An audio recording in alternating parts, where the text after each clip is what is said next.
good, chat. Oh, let me get rid of that. Welcome to the show. All right, today we're gonna be talking about some crazy-ish. All right, because there has been the biggest news that has ever happened in the entire history of manosphere. All right, not only manosphere but conservative space. I feel like this is like in the way a little bit. Let me just adjust the camera. All right, we're good. All right, so anyways, like I was saying, all right, the biggest interview literally just went down recently with Andrew Tate and Tucker Carlson. Yes, Tucker Carlson, as you guys know, is getting away from his exit from Fox News and now is embarking on a new career in his own, all right, as an independent media individual, all right? So what better way to start off than to interview one of the most controversial men since Jeffrey Epstein? And I'm talking about Andrew Tate. Yes, the name that gives you a shit ton of views when you're trying to kick things off. And it seems like ever since the Patrick Bet-David interview, where you literally saw 1 million views in one day. I mean, that is ridiculous. In 24 hours, not a million views. I'm sorry, 7 million views. I'm tripping. They had 7 million views in one day. That is ridiculous, okay? So obviously, there are going to be a bunch of other conservative personalities.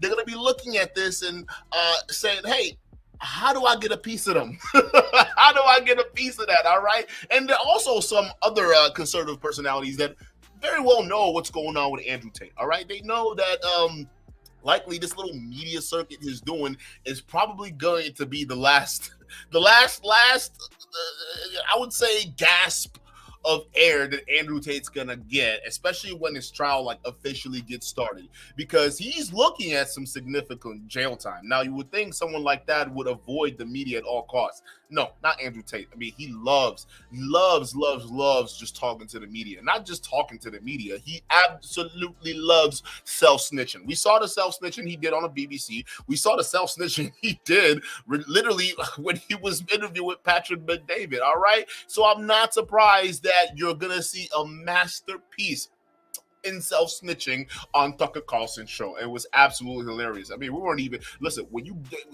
he starts off the interview just talking about the case and lying, all right, which is insane, because it's like, bruh, you do realize that if they want, they can still use this shit against you, and I don't get why you don't understand this. Stop talking to the media, all right? The only time you should be opening your mouth is when you're in court. But, you know, Tate and the Tate Tots, okay, the Tater Tots, you know, the pill-popping stand boys that would back him up no matter what, they are saying, no, all right, we want to see more of Andrew Tate come out here and lie about how he's innocent and how the rest of the mainstream media is trying to get him, all right? So the Tucker Carlson interview is no different.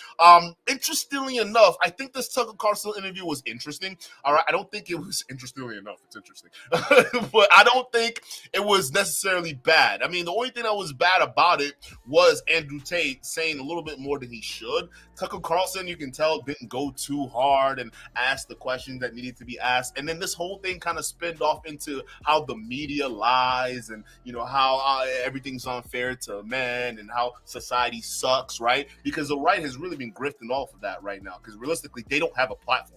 All right, their platform right now is running against the LGBTQ. That's the whole thing, right? The main thing is the gay agenda. The main thing is the COVID agenda. The main thing is all of the pseudo conspiratorial type of bullshit that they're riding off of right now. And you know what I find interesting? It's like, bro, like we're a lot of the people on the right, they're so concerned with homosexuals.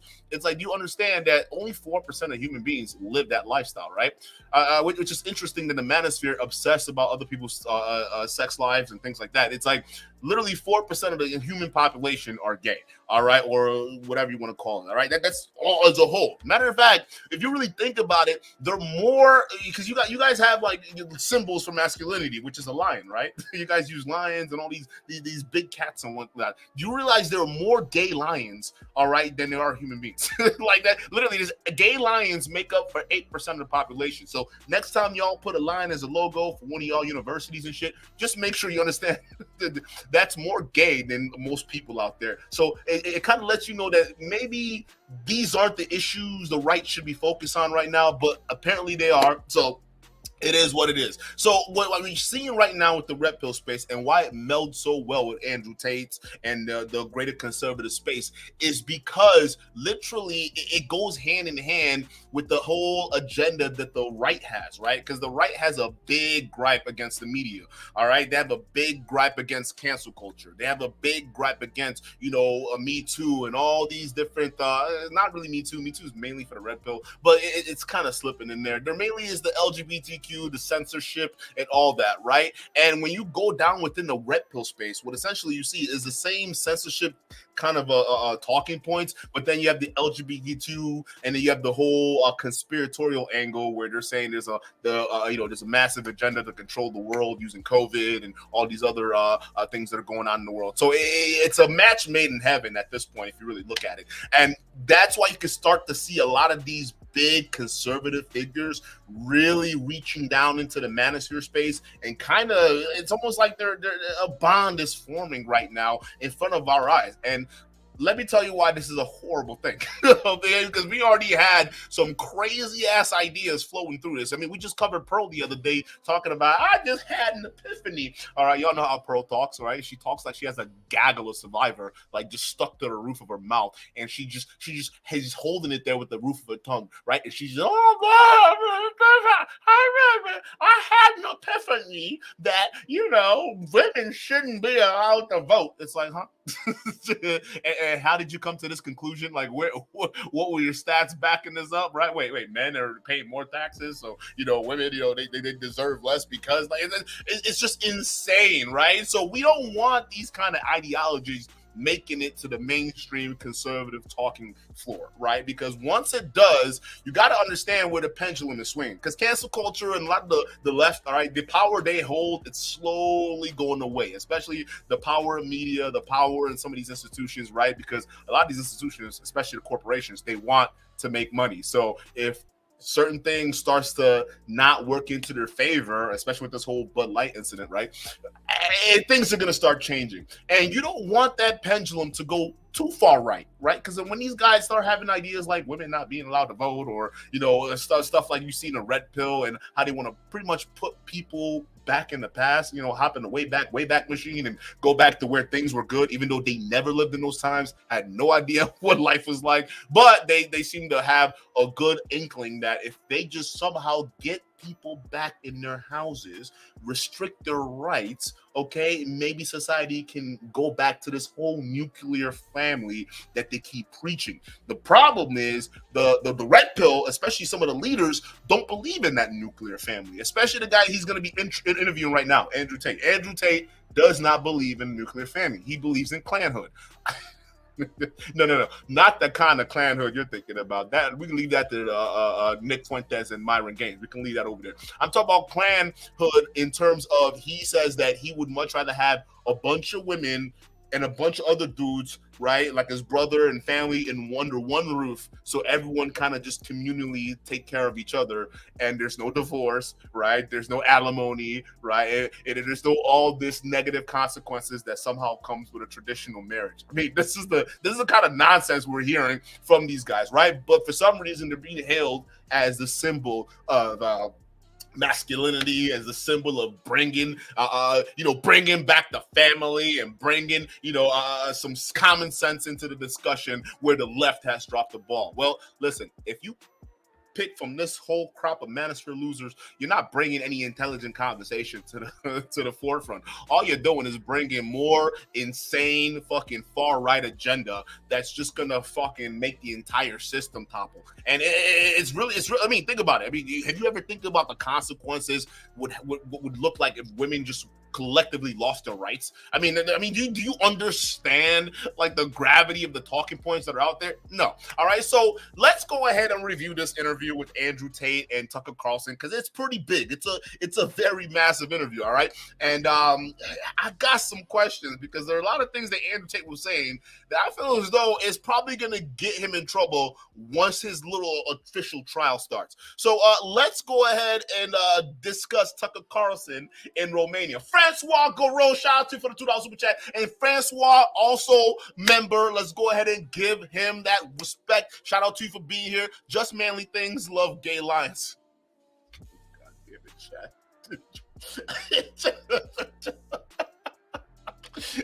God damn it, bro. Although, if you're dealing with what's his name, Jason Whitlock, all right, you can just call it just burly things, right? Because she likes them burly, big and burly, like Mr. Whitlock. Let's go ahead and get to the show. Jeffrey Epstein's dinner partners insist that Andrew Tate is a pervert and a criminal. Maybe they're telling the truth. Either way, we think Tate's views about men very much deserve a hearing. So we flew to Romania to talk to him.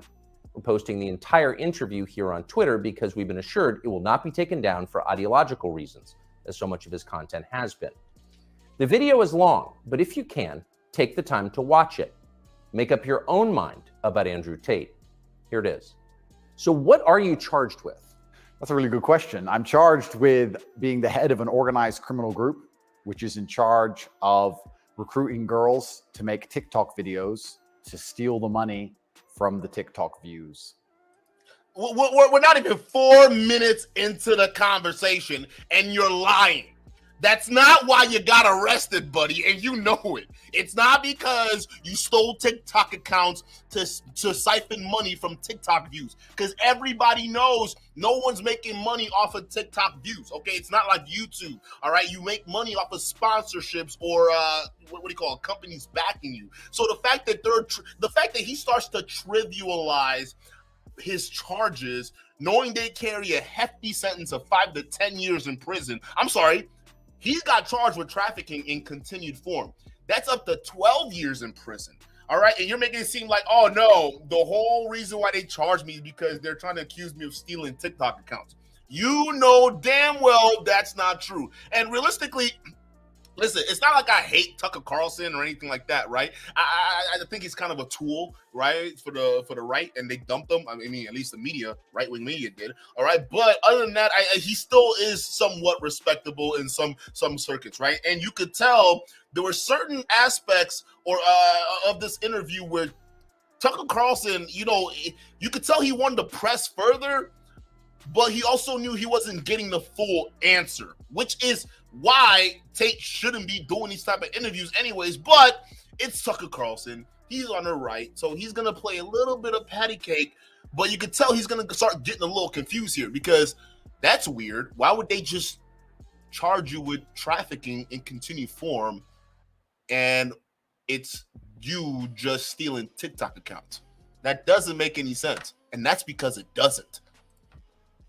Recruiting girls to make TikTok videos and stealing the money. So it's really a financial crime?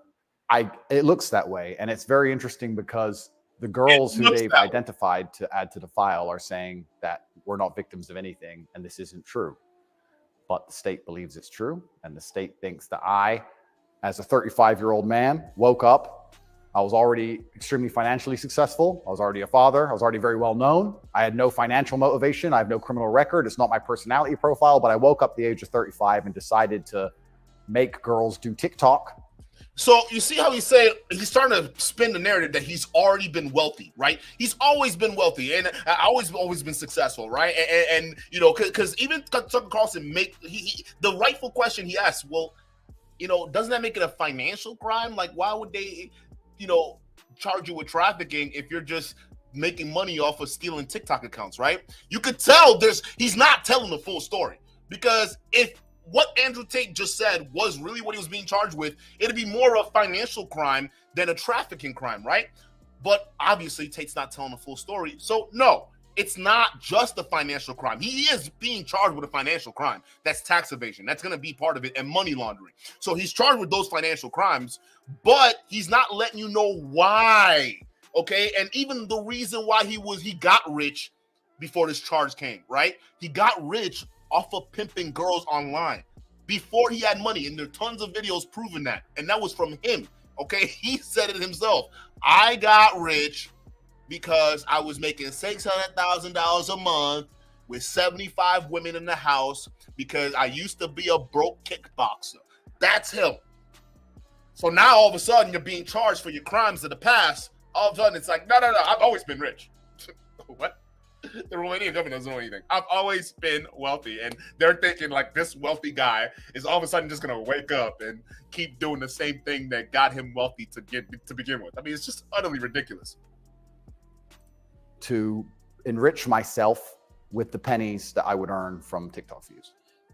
So in the United States, I think the belief is that you were charged with human trafficking. Yeah, that's human trafficking, because what you do is you force a girl to work against her will for financial gain. That's human trafficking. And their justification for this is that girls do TikTok. Some girls I know who they found who say they're not victims have TikTok accounts. How do you force someone to do TikTok videos?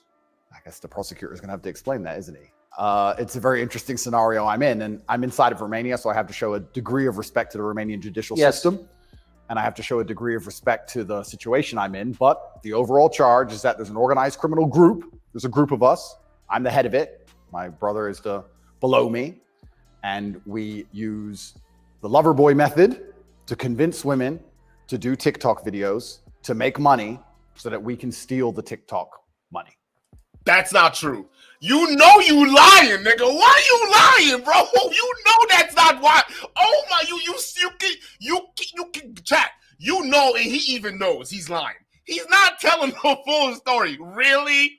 They're gonna charge you with trafficking because you're stealing TikTok accounts? I'm sorry, you're forcing girls to make TikTok accounts so you can steal the money. Is that really why you're gonna? Oh, come on, bro.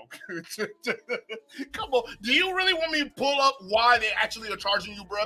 Money laundering, tax evasion, trafficking in continued form, and trafficking of a fucking minor who's also your goddamn assistant. So what is the proof that you have right now saying that you're innocent, saying that it's gonna be the Matrix that's actually coming out and trying to get you? And you notice how he's subtly slipping that in there, right? He's trying to make it seem like, no, it's the Romanian government that's coming after me for no reason. They're just coming after me because I'm stealing TikTok accounts, apparently, and it's not true. Nigga, come on, dog. You know you're lying. This is why you shouldn't be doing this, because if a prosecutor really wants to beat you up and they really got the evidence, especially the ones they secured from your electronics that they confiscated, I'm sorry, bro. This is not going to look good, because what this is going to make you look like is a bona fide, like literally, like a bona fide liar that can't help himself but keep lying. And honestly, it just seems like he's trying to play the media game right now, right, to make it seem like it's more of a conspiracy than it actually is, right? And you can convince Patrick Bet-David, all right, because Patrick Bet-David is an idiot, all right? You can convince all these other guys in the mainstream media, right, that it's all a Matrix game. But the thing with Tucker Carlson is, come on, bro. He's high up there. Although he could be a tool, all right, for the Republicans, at some point, there's certain things where he's like, come on, bro. Matrix? Really? Matrix? Come on. I'm Tucker. I'm as high up as you can get, all right? Matrix? Really? This is something you're not telling me here, Mr. Tate. This is cringe, bro. You're lying. So there's no, just to be clear, you are not accused of pandering, of pimping, of forcing women to have sex with anybody. No, not forcing them to have sex, not restraining their movement, not stopping them from living a full life, but the fact that we are somehow convincing them to have TikTok. Very interesting. You're making it all about TikTok. It's not about TikTok. It's about webcamming. TikTok was just a marketing ploy. That's it. It was about webcamming. Stop lying, bro. But there's no actual.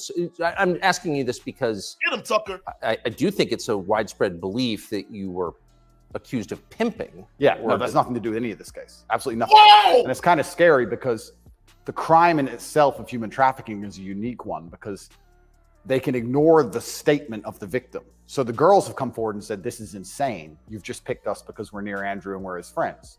But the whole idea of the crime is they can say that she's brainwashed, right? She's under duress. So you can ignore her statement. State says she's a victim, regardless of the fact that she says she's not a victim. So it's very interesting because the difference between sex and rape is consent, right? Right. But they remove all of that. They're like, nope, you're a victim. No matter what you say, we're deciding you're a victim. You literally have a text message telling a girl you love raping her. That's what they literally pulled that up and dropped it. They leaked that. The fact that you're trying to make this to be something else than what it actually is. Bro, you're lying. And kudos to Tucker, even though he's not going as hard, you could tell he's really digging in because he's like, yo, okay, you're making it sound like they're coming after you for TikTok.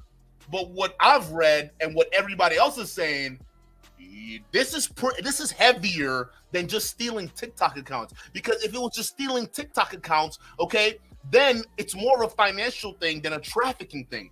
So you do realize that's what Tucker's trying to convey. What is out there about you right now, leaked by the very same prosecutors, is you're pimping women. Do you hear this? And watch him try to make this be about one giant conspiracy while trying to convey to Tucker Carlson he doesn't believe in conspiracies. This shit gets wild, chat. And they've chosen them. And of course, these girls do nothing pornographic. They've never had sex with anyone, nothing to do with that. So they've picked TikTok. So it's scary. Imagine you're a full-grown man anywhere in the world today. They can find two girls who have TikTok on their phone, which is every single female on the planet, and they can accuse you of forcing them to take the TikTok money. And even if the girls say they didn't do that, this isn't true, then you're still a human trafficker. But force, what does that consist of? Forcing someone to do something? Are they accusing you of using violence or? No, they're accusing me, and this thing, they're accusing me of using the lover boy method, coercing them by being nice. No, dude, come on. Come on. This guy's a liar. Look at his face. He knows he's lying, dog. He knows he's lying. Come on. Look up the dolphin. My accent about to come out, y'all. My accent, I'm getting worked up. My accent about to come out, bro. Look up the definition of the lover boy method, all right? Don't think, listen, I don't know what, if Tucker Carlson knows what the lover boy method is, but it's basically manipulation on a grand scale. Matter of fact, do you know those romance scams? Those romance scams that, you know, every year, like literally thousands of U.S. elderly fall for because there are people out there who they believe are in love with them, but they're not. They end up scamming them for the money, right? It's the same exact tactic that Andrew Tate is using. The lover boy method is not a new thing. It's not just being nice. There's an actual definition for it. And they got text messages basically enticing girls to come over to Romania under the assumption that you are going to marry them. You keep using the word wife, right? A good relationship, traditional household, things like that, to coerce the girl to stay where she is under the false belief that you're going to end up in a relationship with her that's going to lead to some kind of marriage. But all she ends up doing is just selling herself on OnlyFans so you can profit. And listen, if Tucker Carlson was brilliant in doing any kind of follow-up or research, he can say, well, there are tapes of you online, Andrew Tate, of you referring to yourself as an internet pimp. What do you say to that? There are tapes of you out there, basically from courses that you sold and monetized, of you basically laying out the groundwork of webcam business running. So why do you think all of this is happening? Could this be a coincidence, right? But all of a sudden, he's just making it all about, lover boy method. It's just me being nice to girls. Yeah, I was just being nice. I wasn't trying to convince them to do anything. Nah, I was just nice to them. You know, bruh. And by the way, these charges presumably are public, so... They're public, and this is extremely serious. But if you actually analyze the overall case against me, they're saying that Andrew and his brother, by being nice men, convinced girls to have TikTok accounts and then take the money. And it's very interesting because inside of the entire case file, there's not a single financial transaction to us for money. They got $3 million worth of Bitcoin, my nigga. And they got you on tape saying that when the girls make money, you have them converted to Bitcoin. They got shit ton of Bitcoin associated with your operations. And let me tell you something. It's easy to track Bitcoin. You understand that, right? It's easy to track wallets. Matter of fact, there are people building out programs for that right now. They got languages, not languages. They got scripts built out for that right now to track shit like that. You understand that? So if they can find a connection from those TikTok accounts, not even the TikTok accounts, but if they can find a connection from the webcamming Bitcoin made from the webcamming that goes into the wallet that you own or Tristan own or the collective you guys own under that talisman company, you're fucked. You understand that? But you're over here lying, which I find very interesting. Why would he sit here and lie in front of Tucker Carlson like this? Huh? I want y'all to answer the question, because the case file is very public. We're not stupid. You're over here telling us what the public case file saying is not true. That's what you're trying to convince us? And Tucker's letting you know it's a public file. Yeah, I know it's public, and that's a ridiculous thing, all right? Because I didn't. Those girls, they said I didn't do anything wrong. What girls? What girls are you talking about? Who what can you provide? Oh, the ones that are being charged alongside with you? Is that the one you're saying, or the girls that they're going to use as witness? Because I know for a fact you didn't hear anything from the witnesses because the court hasn't started yet. So what girls are you talking about that already claimed your innocence? You see how he just says shit? What are the penalties? They're extremely severe. Of 5 course. to 10 years in jail. And I've already served, coming up now, 7 months in a form of jail. They can only So hold you are essentially incarcerated right now. Absolutely, I'm on house arrest, and that counts as jail. You can only be held 6 months without charge. I was initially picked up, thrown in a cell without charge, and I think the intention of the entire investigation at that point was to find the crime because they had very, very weak evidence. They contacted 2,000 people who know me or knew me. They tried very hard to convince some female somewhere to come forward and say something bad about me. Who? The media machine, which works hands in hands with the justice machine, as you know very well, did exactly that. In fact, they offered bribes effectively. They'd call up ex-girlfriends and say, if you have anything bad to say about Andrew, we can pay you $50,000 for the story. Where's your proof, bro? Honestly, where's the evidence for this? I mean, if the girls who are associated with you can verify that there are media companies out there that are reaching out to them, bribing them to say something negative about you, there should be significant proof, right? And there's probably a reason why they're not using those girls in the court, right? So I don't know why you're trying to equate the court of public opinion, which is the media, to what's actually going on with your criminal case. All right. The criminal world of the court system is different from the court of public opinion. All right. You can play the media game all you want, and they can play their game all they want. But realistically, at the end of the day, it's what you're being charged with in the courtroom, in the criminal courtroom. Okay, so you try to say, well, they were trying to bribe these girls to pay them $50,000 to say things bad. First things first, if you're going to make that assumption, you need the proof. Where is it? See, all these things that you can show us proof that the Matrix is truly after you, there's nothing. It's just you talking and saying they're doing this, but there's no proof or evidence. Meanwhile, the evidence that we have against you is all out there. It's open. Your case is open right now. It's out there. We can see it.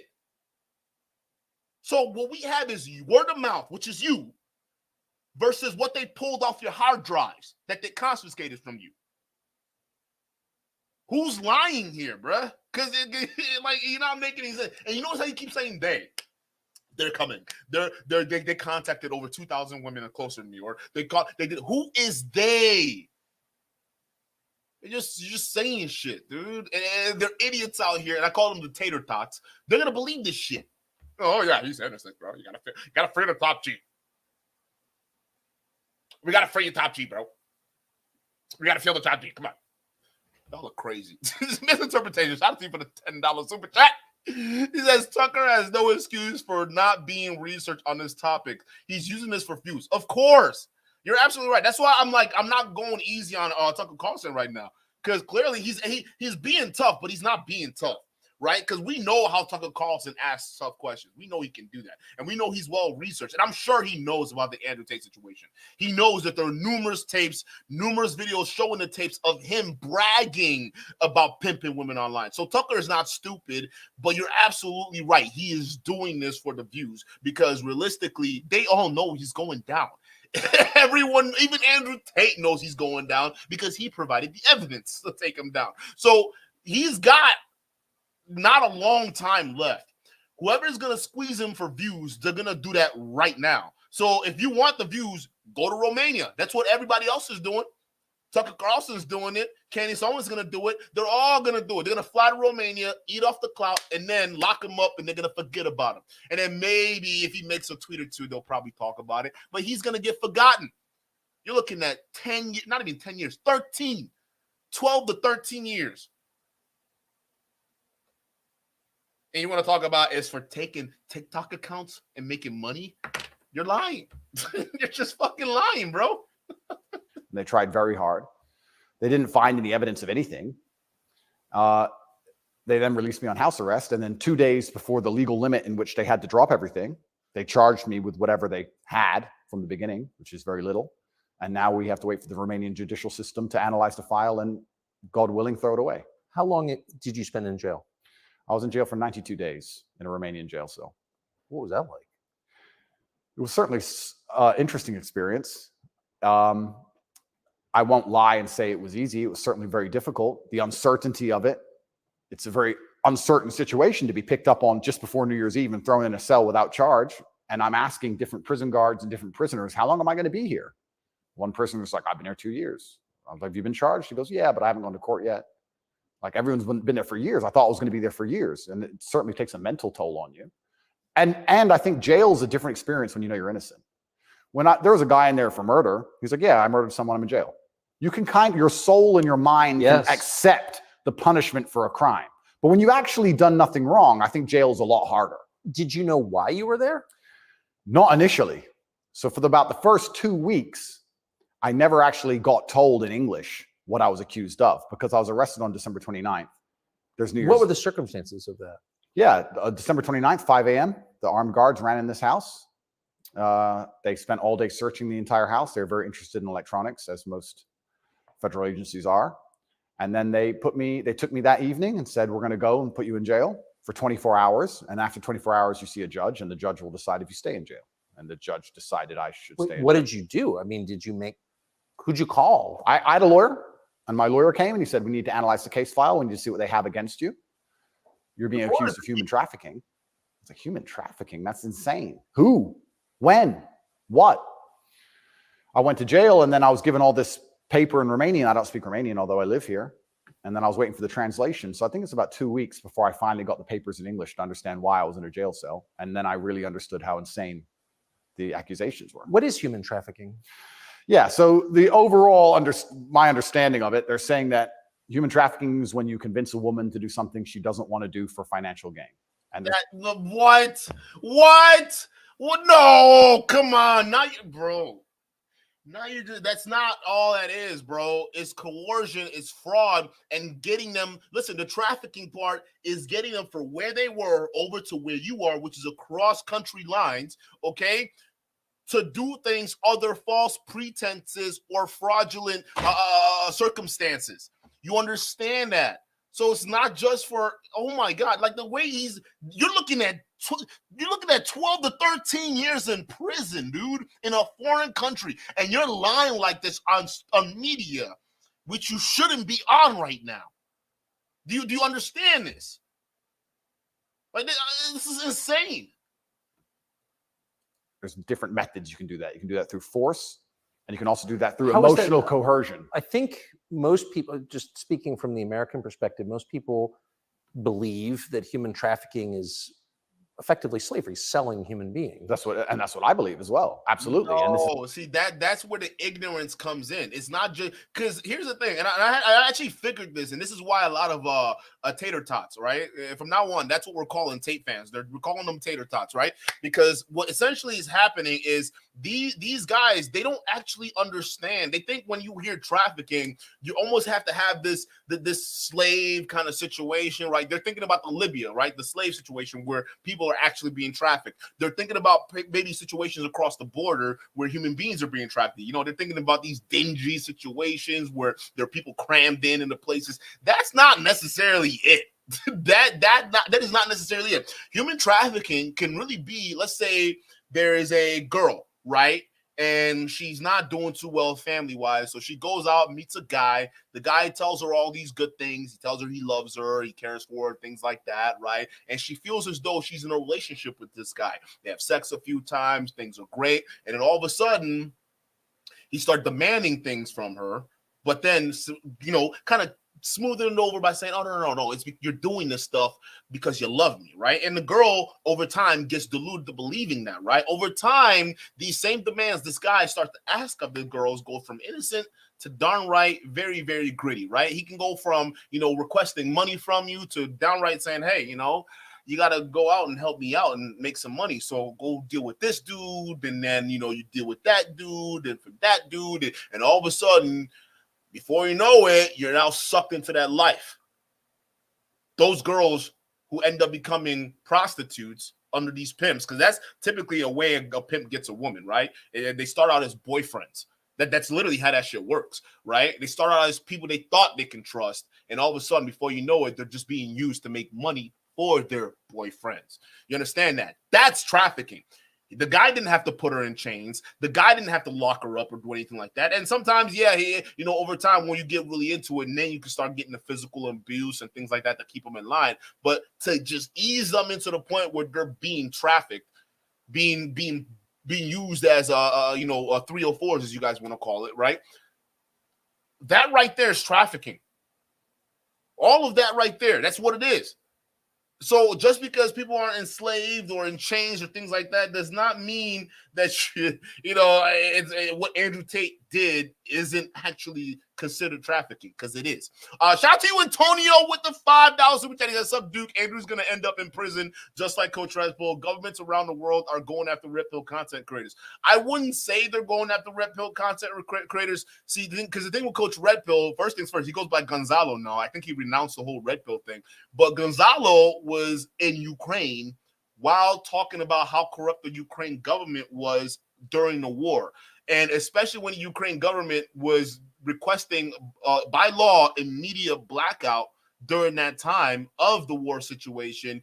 You had guys like Gonzalo who was doing that. Now, I applaud the things he was doing, even though the government specifically said, we have a blackout, don't do stuff in the media, right? Because a lot of people, it wasn't just Gonzalo, there were a lot of people getting jailed, right? Some were political, some were media pundits, right? So it's one of those things where he continued to do that at his own risk, and he got.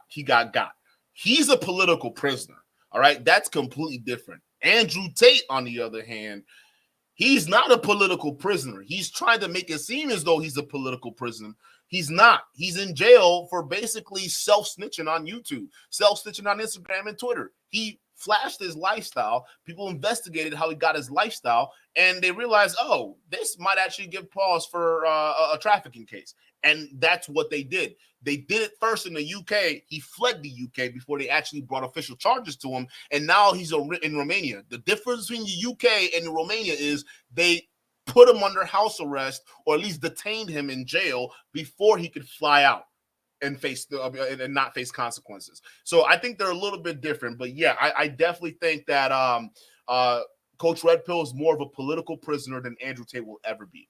This is the thing that's so interesting. When you finally end up the enemy of the matrix and they use the legal system as a weapon to punish you for having an opinion, you realize how subjective the law is, right? Because it can be a weapon. When you have something subjective, you can just pick and choose. So if they sit and say, human trafficking is a woman doing something for financial gain against her will via emotional coercion. Well, he knows these two girls, they have TikTok emotional coercion? Convincing her. That's what I'm accused of, because they have no proof of me doing anything wrong. So they said he's convinced these girls to do TikTok for money. The girls have said this is not true. And the state is denying their statement, saying, no, you're brainwashed. It is true. And I went to jail. So how is the state? So the state is trying to coerce the women. So how is the state not committing human trafficking by the same definition? Well, absolutely. It's very interesting. It's very interesting. Yeah, it's very interesting indeed, right? Because Tucker Carlson, I mean, even though Tucker Carlson knows, you can tell Tucker Carlson knows Andrew Tate's not giving the full story, right? You could tell when someone's not giving you the full story. So you wait a minute, Andrew. Are you saying that the state is the one trying to manipulate the women to file false charges against you? Oh, that's an interesting thing, right, Tucker? Hey, he's the one bringing up the matrix. No, it doesn't make any fucking sense. It doesn't make any fucking sense why the state would just all of a sudden want to bring corruption charges against you. Meanwhile, the very same reason you moved to that state was because of the lax rules when it comes to trafficking. And by the way, By the way, Romania and the surrounding Slavic countries around there are also known for their trafficking. Not just trafficking of humans, but trafficking of minors and children. You understand? You got Ukrainian refugees. You got all these other refugees moving about. Listen, this shit happens. So it's no coincidence why you're there, bruh. So you're going to really sit here and make it seem like, oh, no, the Romanian state is coming after me for no reason. They're trying to force these girls that they don't even know to file false accusations against me. That's what the Romanian government is doing. That's it. It doesn't make any sense when you look at it. It really doesn't. You know, like Tucker knows he's not getting the full story here, right? And it really, realistically, he shouldn't, because Andrew Tate shouldn't be talking to the media in the first place. Todd French 600, shout out to you for the $5 super chat. LOL, and that big dummy laughed at Brittany for messing up another country. LOL, the irony. I will go to Romania to do what I want. LOL, hashtag dumb. Listen, as long as you're not trafficking people, listen, I think Romania government will be fine. He specifically bragged about it, which I find hilarious. But yeah, he's out there participating in the two most degenerate kind of industries you can actually do, which is sex industry and realistically gambling. That's what this Joker did. And yet he wants to come out here and paint himself as the bastion of masculinity and the symbol of hope for men out there. Meanwhile, he came from a well of degeneracy while telling you and all the other countries that they're doing wrong. How the hell? How can you, a sinner, cast a rock at everybody else but yourself? You're over here ruining a whole other country, Romania, all right? You are contributing to the problem of men signing up for OnlyFans and webcamming. You are literally accused of not only defrauding a bunch of men, but stealing their wealth at the same time. Yet you have the balls, Andrew Tate, to come up here and portray yourself as some kind of hero when you're responsible for where men are today. And these poor boys, these tater tots, don't even know what the fuck is going on. Make it make sense. He's lying. He's lying 100%. And honestly, it's going to be one of those situations where a lot of young people are not going to realize that they've been lied to until they get very old. Like, I think until they get to their 30s, maybe when these young men actually finally grow up and have a little bit more life experiences, and Tate's no longer in the picture because he's going to be in jail for over a decade. All right, that's going to happen. And that's a generation right there. Gone. Okay, they'll start to realize that, hey, maybe his ideas were stupid. All right, yeah, maybe that guy does deserve to go to jail. Mark my words, right? It may not happen now. Right now, they're gonna laugh at us and say we're stupid, right? Even though we've been right about everything that's happened to Andrew Tate so far, they're still gonna find a way to mental gymnastics and make it look like we're the ones who are wrong. We're the ones who are hating. Meanwhile, a lot of you young cats, you little tater tot, pill popping weirdos out there, you're not gonna realize how far this man misled you until you get older and you're financially destitute for the most of you out there. All right. And it's honestly just sad. But realistically, no one should feel bad for you because you deserve it. Shout out to you. I appreciate the super chat because, like, this honestly is starting to get ridiculous. It really is. And you can't do nothing about it. Thing that you can sit someone down and tell them they're a victim when they say they're not a victim. You're a victim of being coerced, and we're going to try to coerce you into conceding you were coerced. Exactly. It's a very interesting scenario. And okay, yeah, and it's a very interesting scenario. And it's up until this point, no judge has looked at the evidence of the case. So up until this point. Okay, because they're looking at it right now, and they kept you under house arrest while they're looking at it. So let's keep going. I've been to court a bunch of times, but the only reason I was in court was to discuss my preventative detention. So under Romanian law, if you being free can impede the investigation, you should stay in jail. So the judge agreed that, yeah, maybe if he's free, he can damage this investigation because no, what? Maybe if he's free? No. See, he's not telling the full story because the reason why they cited you staying under house arrest is because you posed a potential flight risk. So yes, you being allowed to not be in jail or not be under some kind of supervision or custody would possibly mean the hindrance of the case because you might actually be a flight risk. You might actually fly out of the country with the 7 different passports you were bragging about on social media. And they actually use that. they used that and said, yeah, no, this is a proof. He has the means of leaving and fleeing the country. I think we should detain him. And that's why you're still under detainment. Okay, realistically, you being free isn't even going to damage the case. Matter of fact, you being under house arrest has caused more damage to your case than you being free. Make it make sense. How does that work?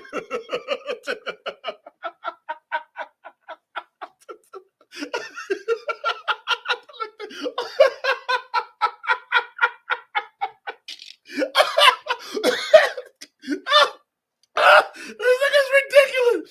He said if they let me go free, they're afraid I might do more damage to their case. I might hinder the case. Nigga, you are doing more damage to your case right now under house arrest. Like, oh my God, imagine if they did let you go free. Imagine how much more damage it caused. You're under house arrest and you still can't keep your mouth shut. I mean, Jesus Christ. Imagine if they just let you go. You'd probably be off in Dubai bragging about how the Romanian government couldn't catch you. You understand that, right? Fuck my fucking stomach, bro. It's like these guys can't see their own bullshit. Hold up, Anna, hold up. You gotta give me a second before I read the super chat. Hold up. You gotta give me a second, bro. You gotta give me a second. Anna, shout out to you for the $5 super chat. She says, I just straight up think Tate is lying and conservatives/Christians are taking the bait. It just saddens me. He has nothing to do with conservatism. Facts. But it's listen, the red pill actually and conservatism, they have nothing in common but one thing, all right? That's the anti-cancel culture, pro-free speech, you know, the abort. They're on the same page on abortion. They're on the same page when it comes to what do you call it?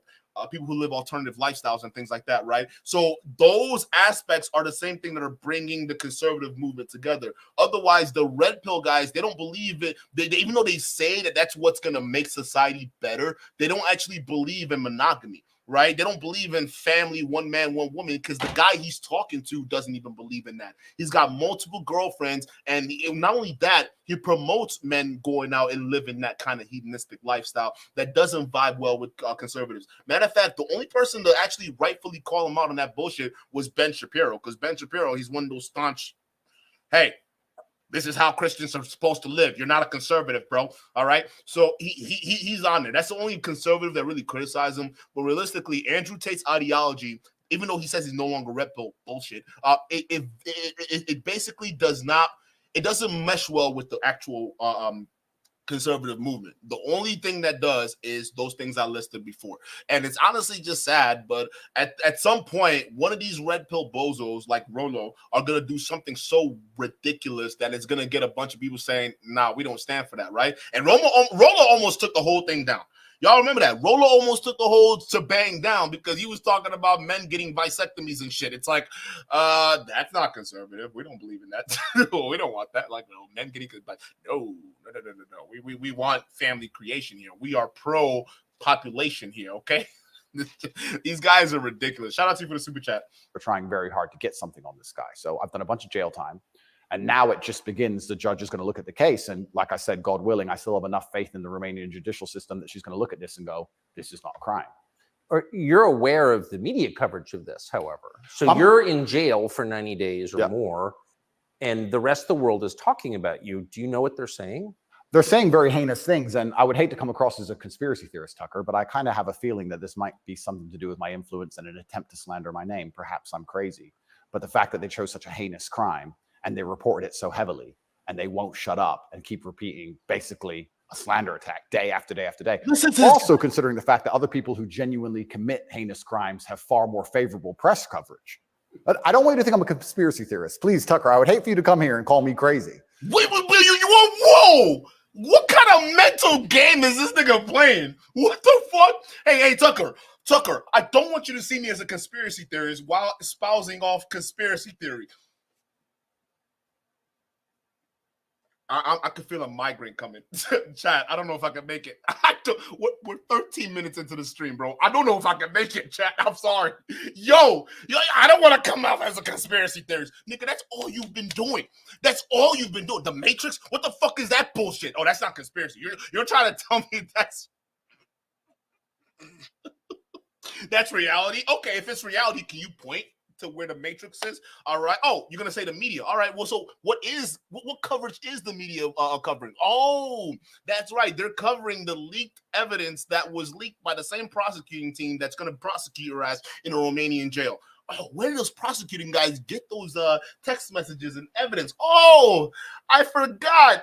They got a lot of digital assets from you. Your cell phones, probably got your bank records, got your computers and other surveillance devices you have that they're going to be using as evidence against you. I don't know about you, Andrew Tate. That seems pretty real to me. That's as real as it gets right there. But no, I don't want to come off as a conspiracy theorist, right? Because I mean, as long as you're influential, they're going to come after you, all right? Because especially other people, they do way worse things and they get better coverage as long as they're speaking to the right side. And herein lies a problem with a lot of conservative media and a lot of just not only this is the left and the right problem. Realistically, that's why I don't fuck with none of them, because realistically, as long as you told a line, all right, they'll recruit you as part of their fold. So, for instance, with the right, as long as you're speaking out against the media, as long as you're speaking out against LGBTQ, as long as you're speaking out against abortion, as long as you're speaking out against all these different things that can mesh well with conservatism, they will leave you alone. All right. And then when people criticize you, rightfully so, for some of these talking points, they're going to just brand everyone else with those legitimate criticisms as just cancel culture. And the right will just, they will give you as much rope and leeway as possible, which I find ridiculous. It's the same thing with the left, right? The moment you start espousing some of these, I'm anti, what is it? I'm pro-abortion. What did I say for the other one? Let's say pro-abortion for the right. No, they're against abortion. But like, yeah, the opposite of what these guys believe in. Okay, all of a sudden you're accepted into the left. But the moment you deviate, all right, then they ostracize you and lump you off, and then they start criticizing you. Listen, if you don't believe that, first of all, the red pill is the opposite of the opposite side of the coin of feminism, I don't know what else to tell you. If you don't believe that conservatives, like far-right conservatives, are the opposite side of the coin for far-right leftists, I don't know what else to tell you. But the one thing I can tell you is to look at the pattern behaviors. They both behave in similar manners and patterns, which is insane. But something very strange about it, and I think when Jeffrey Epstein's friends call you immoral? Yeah.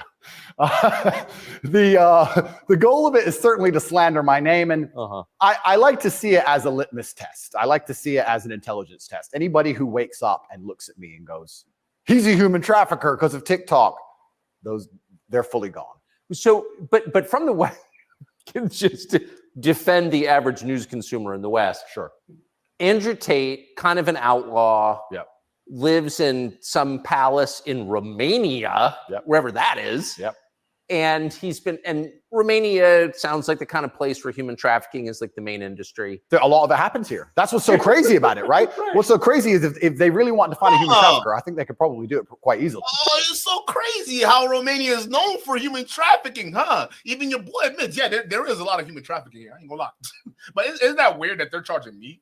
Like, don't you find it interesting that I'm being charged? I mean, they got all this evidence from my hard drives and phones and whatnot. But like, I mean, isn't that weird that I'm in a country known for human trafficking while being charged for human trafficking, knowing fully well that webcamming girls has been part of my main business model for over decades now? All right. For instance, that's how he got rich. Again, if Tucker was smart, he should ask the follow-up question. Okay, how did you make your money? From kickboxing. After you were done with kickboxing, how did you become a millionaire? Because we can prove you weren't a millionaire while you were a kickboxer, because kickboxers don't make that kind of money. All right. So we can prove you and your brother weren't a millionaire. What, between kickboxing and you finding the red pill, what was your main money maker? And if you dig beneath the surface, especially if you look at the charges that the UK were going to file against this dude, you would realize that he was webcamming girls. He made millions of dollars off of it, and ditched his operation in the UK before charges were filed, and then ran to Romania, a country known for trafficking. And he bragged about that on social media. He bragged about it. He said, this is the reason why I moved to Romania. I got the clips, and we're going to play the clips too. But I just find it interesting that he's sitting there lying and Tucker being a little bitch boy, not pushing him out. Look at it. He's just opening his mouth wide to take in all that bullshit. I hope that shit tastes good, Tucker. You got something, you got a little brown shit on your fucking teeth there. I mean, just listen to this. Just listen to this. He's over here on the chair just giggling like a little schoolgirl. Look at this. Yeah, tell me about how you're in a country that's full of traffickers. How does that work? But they managed to get me. That's certainly the perception. But it's one of those charges that kind of sells itself. Oh, absolutely. And it doesn't matter if you're found guilty or not, right? You're a human trafficker forever. And but I do think that public consciousness is changing. I think with things like there's been some very large court. Oh shit! What happened? Hold up.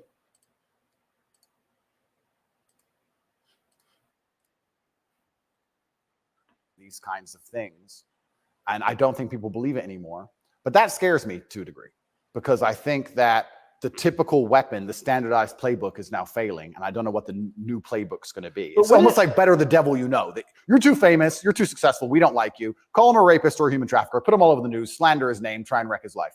Now that nobody believes it, what's the next move? What are they going to try next?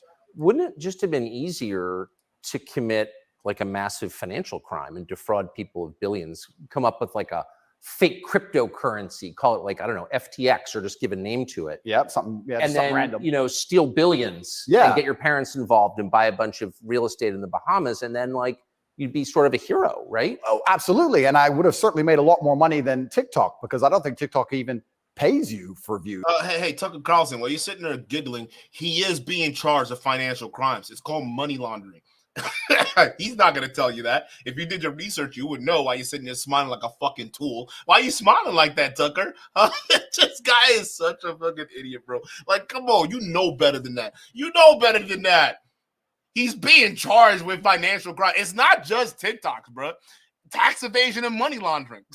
That's a pretty fucking big deal. Why you over here laughing? And you know why Tucker's laughing? Because deep down, Tucker is a selfish man. I don't think he gives a fuck about Andrew Tate. He's laughing because chances are someone like Tucker probably already knows what's coming. He already knows this guy's getting the hammer. And he's just like, all right, listen, at this point, I ain't got Fox News no more, so I'm gonna need some views. I'm gonna definitely need some views here. So you're the best thing Tucker Carlson can do right now, Andrew Tate. But best believe, bro, no one is stupid. We're not falling for that.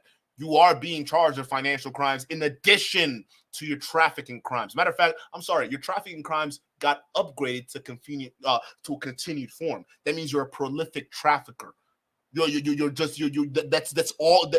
all your business is. That's all you've done. You're a prolific trafficker, okay, which carries a heavy sentence. So stop playing these games. And it sucks that like some of these media guys are doing this, hanky panky bullshit with you too as well. It's just sad because y'all are sitting here calling yourselves a party and the side of truth. Meanwhile, this guy's out here spilling bullshit and corrupting the minds of young men that you expect to make families in the future. This is hilarious. And if it certainly does, I never got a single transaction from it. So it's a very interesting scenario. You're just lying.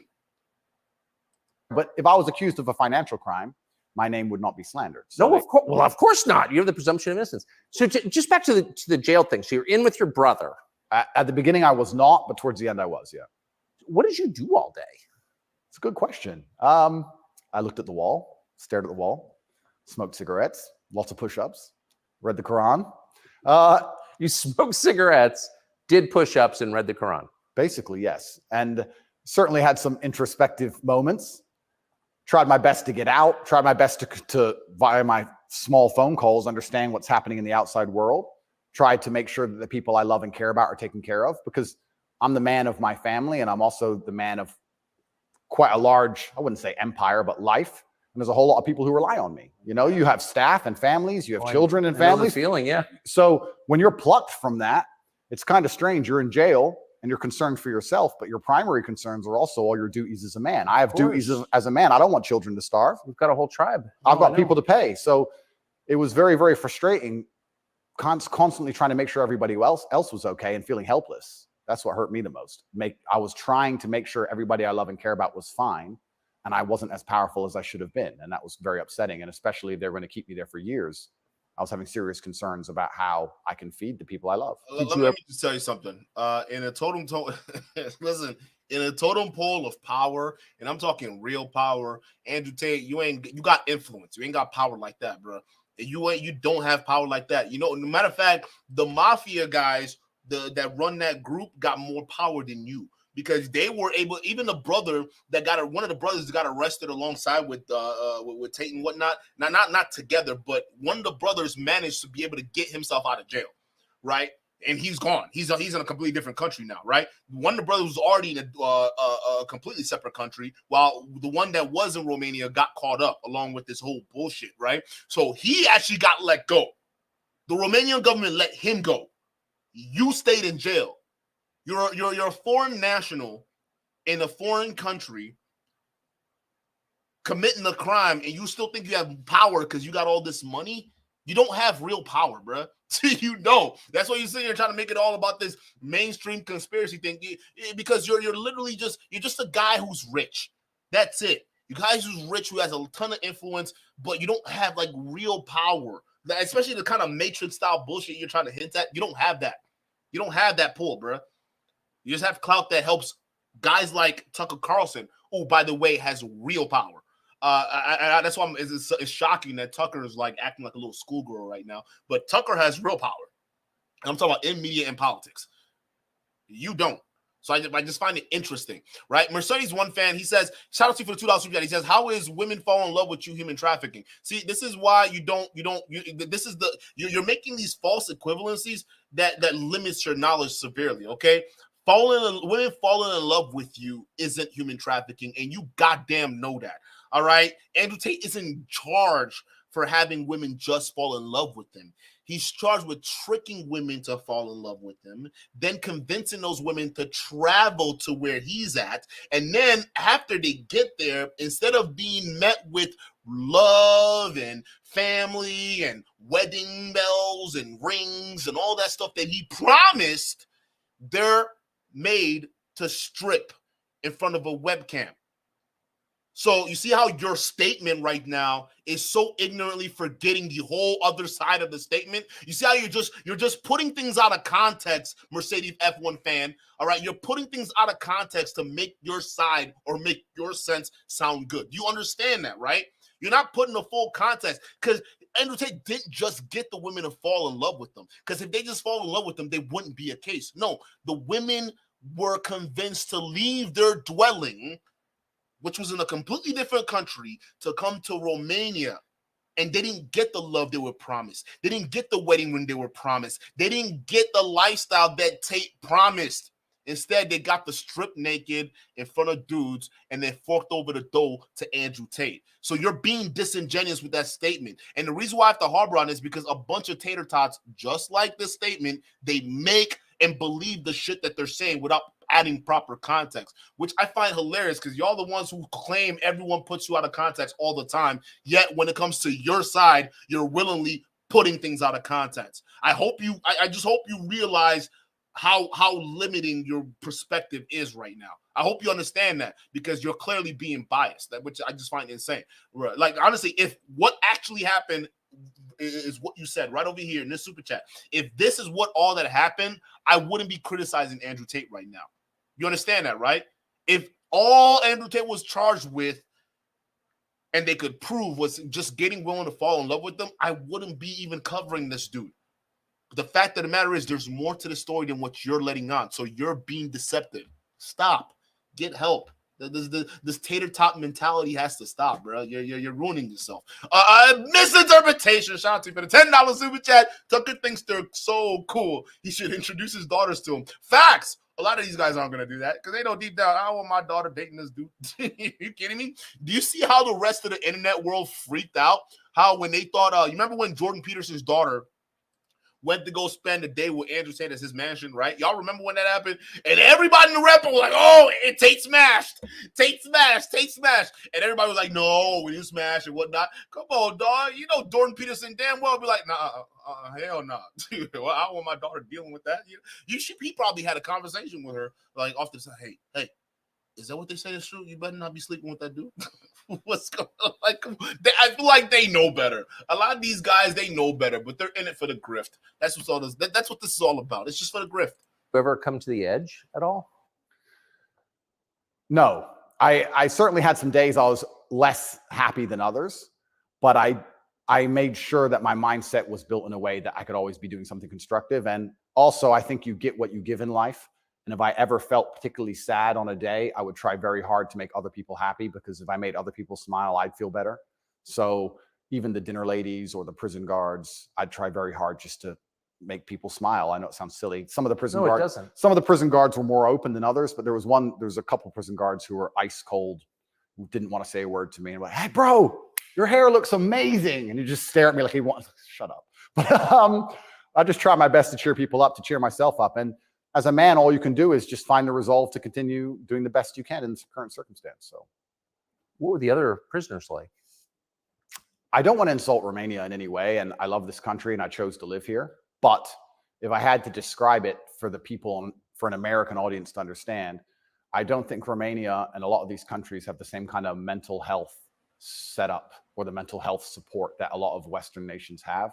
Whoa! Look at you talking about mental health support. Oh! Now this is very interesting. I thought you didn't believe in mental health issues, huh? I thought you didn't believe in things like depression. All of a sudden, the same Western countries you've been criticizing for all this self-help, not self-help, what do you call it? The mental illness catering that they've been doing, right? You guys ridiculed Western countries for having an over-focus on health issues, mental health issues, right? And programs for that, right? You ridiculed that. You said America is going soft. The West is going soft. Depression? There's no such thing as depression. All of a sudden, you go into a country like Romania, right? It's so much better because the system there is not as soft as the West has been. Now, all of a sudden, when reality smacks you in its face, okay? All of a sudden, it's like, you know what's crazy? Romania don't got no mental health support. I could have killed myself. I ain't gonna lie. I was pretty depressed in prison, but I wasn't depressed because there's no such thing as depression. But I'm gonna be real. I wasn't feeling too well. my mental faculties wasn't doing too well. I was smoking cigars. I had these small walls. I was pacing back and forth, and that nigga kept looking at me funny. I think he wanted something that I couldn't get.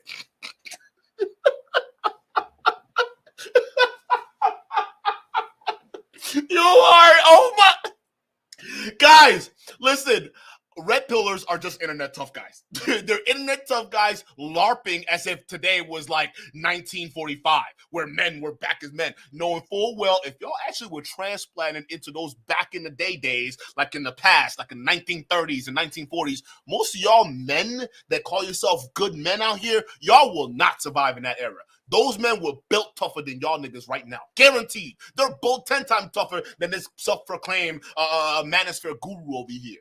I'm going to tell you that right now.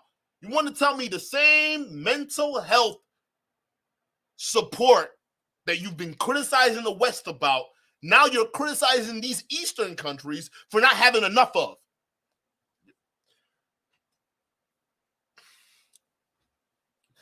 So you end up in jail. So I think there was a lot of mental health problems inside the jail. So it was very similar. It wasn't just a jail. There was also a lot of mental health problems in there, which adds a new complexity and a new dimension to the suffering, because there's just random screaming and there's suicide and it's certainly not a very nice place to be. Oh, so it's horrifying. Yeah, I don't want to go back. You hear the phrase Romanian prison and it sounds tough. So it was what you would imagine. It is. And when this process is over, there's a lot more I will say, but I will say the staff were very nice to me, and I want to make this clear. I want to make it very clear that all the staff in the jail were very professional and very nice to me. I would almost say that they believed I was innocent and they understood that I didn't belong there. There was a semi-apologetic vibe to the way I was treated by the guards, if that makes sense. Yes. They understood very well. I don't think anybody, like I said, with a functioning brain believes that me at the age of 35 decided to steal TikTok money and ruin my entire life without financial motivation to girls who say they're not victims of anything. I don't think anybody with a brain. Well, the fact that you're not accused of a sex crime or of violence, which Yep. I think most people don't really understand. Yep. And they can look it up. Whoa, Tucker, you actually gonna believe that he wasn't accused of a sex crime? Are you? Did you read the public charge that's out there? He's being charged with rape. You understand that? That's a Tucker, you fucking bozo. Tucker, you bozo. Tucker Carlson, you grifting bozo. You didn't read the case? His rape charges are literally built into that. Whoa. Whoa. Hey, whoa. I'm starting to think Tucker got paid for this interview, bro. I'm starting to think Tucker got paid for this interview, bro. I can't believe he just said this. There's no sex charges against him? Is that what he's really saying? So I guess that rape charge is just, it's just it, right? The women who are coming forward in the UK with a civil suit right now, I guess there was that wasn't any sex crime either, right? Oh no. We only 20 minutes into this. I don't know if I'm gonna make it, chat. I'm gonna be honest with you. I don't know if I'm gonna make this one, chat. Let's continue. But you're not actually accused of Correct. Rape, Correct. selling anyone, Correct. pimping. He's absolutely accused of that. That right there raises a lot of questions. Well, yeah, and this is the thing that's so interesting because I'm accused of using a method of human trafficking called the lover boy method. So how that would traditionally work is a man would meet a girl, become her boyfriend, take her to another country, turn her into a prostitute, say I love you, like pimping. Of course. But they're saying, because all my conversations with these girls are very nice, they're saying that I use the lover boy method to convince them to do TikTok. And once again, I never made a penny from TikTok, and I have no interest in girls' TikTok's accounts, and I've never made any money from TikTok in my life. So that I'm reading the official charges over here. Controversial influencer Andrew Tate indicted with rape, human trafficking, and forming an organized crime groups to sexually exploit women. His brother Tristan and 2 associates are also facing charges. So I guess we're just gonna go with the blatant narrative that there's no sex charges being filed against Andrew Tate right now. Like I don't know if they think we're stupid. I don't know. I actually don't. Chad, I'm confused because this is Tucker Carlson. You expect them to know this shit already. I mean, the official charges are public, bro. Rape is in there. So that's a sexual crime he's being accused of by the country of Romania. Shouldn't we wait for the evidence? Like, shouldn't we even wait for... This is getting cringe, bro. Chat, this is getting real cringe, bro. I don't know what to say about this anymore. That raises the question. So that right there, I think, I mean, we can let people assess. I'm not, an expert on the Romanian legal code, but that's kind of not the impression that most people have. Okay? And that's the media. And you know it, Tucker. The media have tried very hard to do that. And if I had to estimate, I think that the overall intention was just to throw me in a cell, use the media machine to drum up something real. I think that's what the goal was. So the goal of the prosecutors was just to use the media to fuck you over. Not the fact that they can just use the evidence seized from the numerous devices that they seized from your home. No. It's they just want to use the media to make you look like a bad guy. That's all it is. It's just a media hit job, like they did Trump, right? I'm a political, target. That's what it is. They just want me because I'm telling too much truth. That's what he's trying to make this all about. That you can actually see You can actually see Andrew Tate trying to convince Tucker Carlson, even though I secretly know Tucker Carlson knows way more than he's letting on right now. He's desperately trying to convince Tucker Carlson that no, all of this is just a hit job. It's a massive hit job orchestrated by the Romanian government, utilizing the media, the U.S. media, to fuck him over. So Romanian government using Western media to propagandize the masses about Andrew Tate. And I'm pretty sure the masses probably didn't know of you outside of the internet.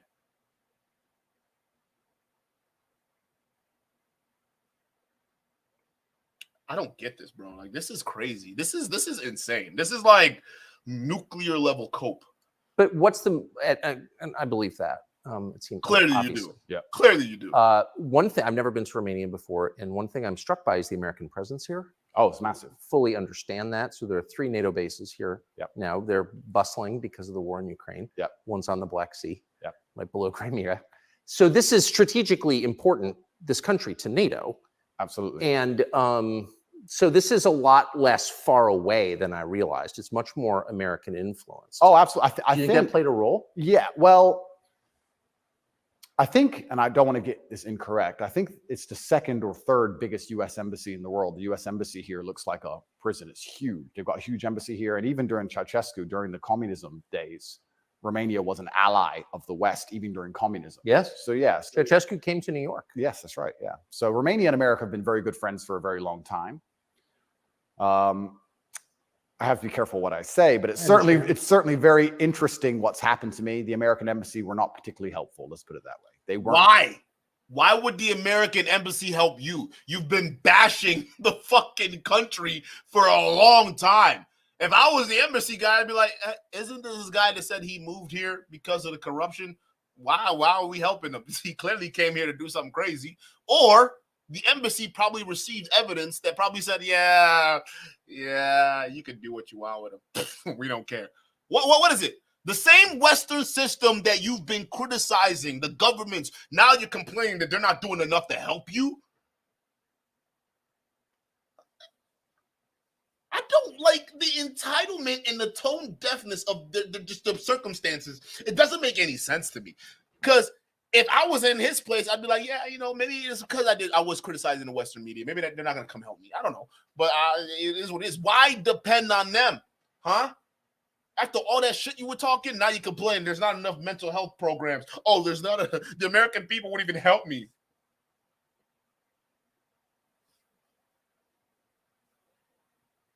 These guys, I swear to God, are the biggest pretenders I have ever seen in my entire life.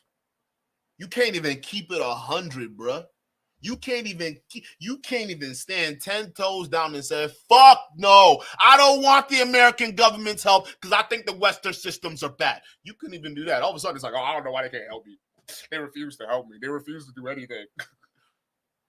You're pathetic, bro. This dude is pathetic. Like the most pathetic human being on the planet, realistically. Not only because you stole money from a bunch of guys, not only because you trafficked a bunch of women, but realistically, you have the balls to come up here and lie and expect us to help you. Expect the same system you've been ridiculing and criticizing this whole time to cater to your fucking mental health and feelings. You guys are pathetic. A lot of you, oh my God, bro. I got no respect for you red pill bozos. I got no respect for y'all. Y'all just misinterpretation. Shout out to you for the $5 super chat. They complain about the media lies while Tucker Carlson sit there and lies. Yeah, Tucker's a bozo. He really is.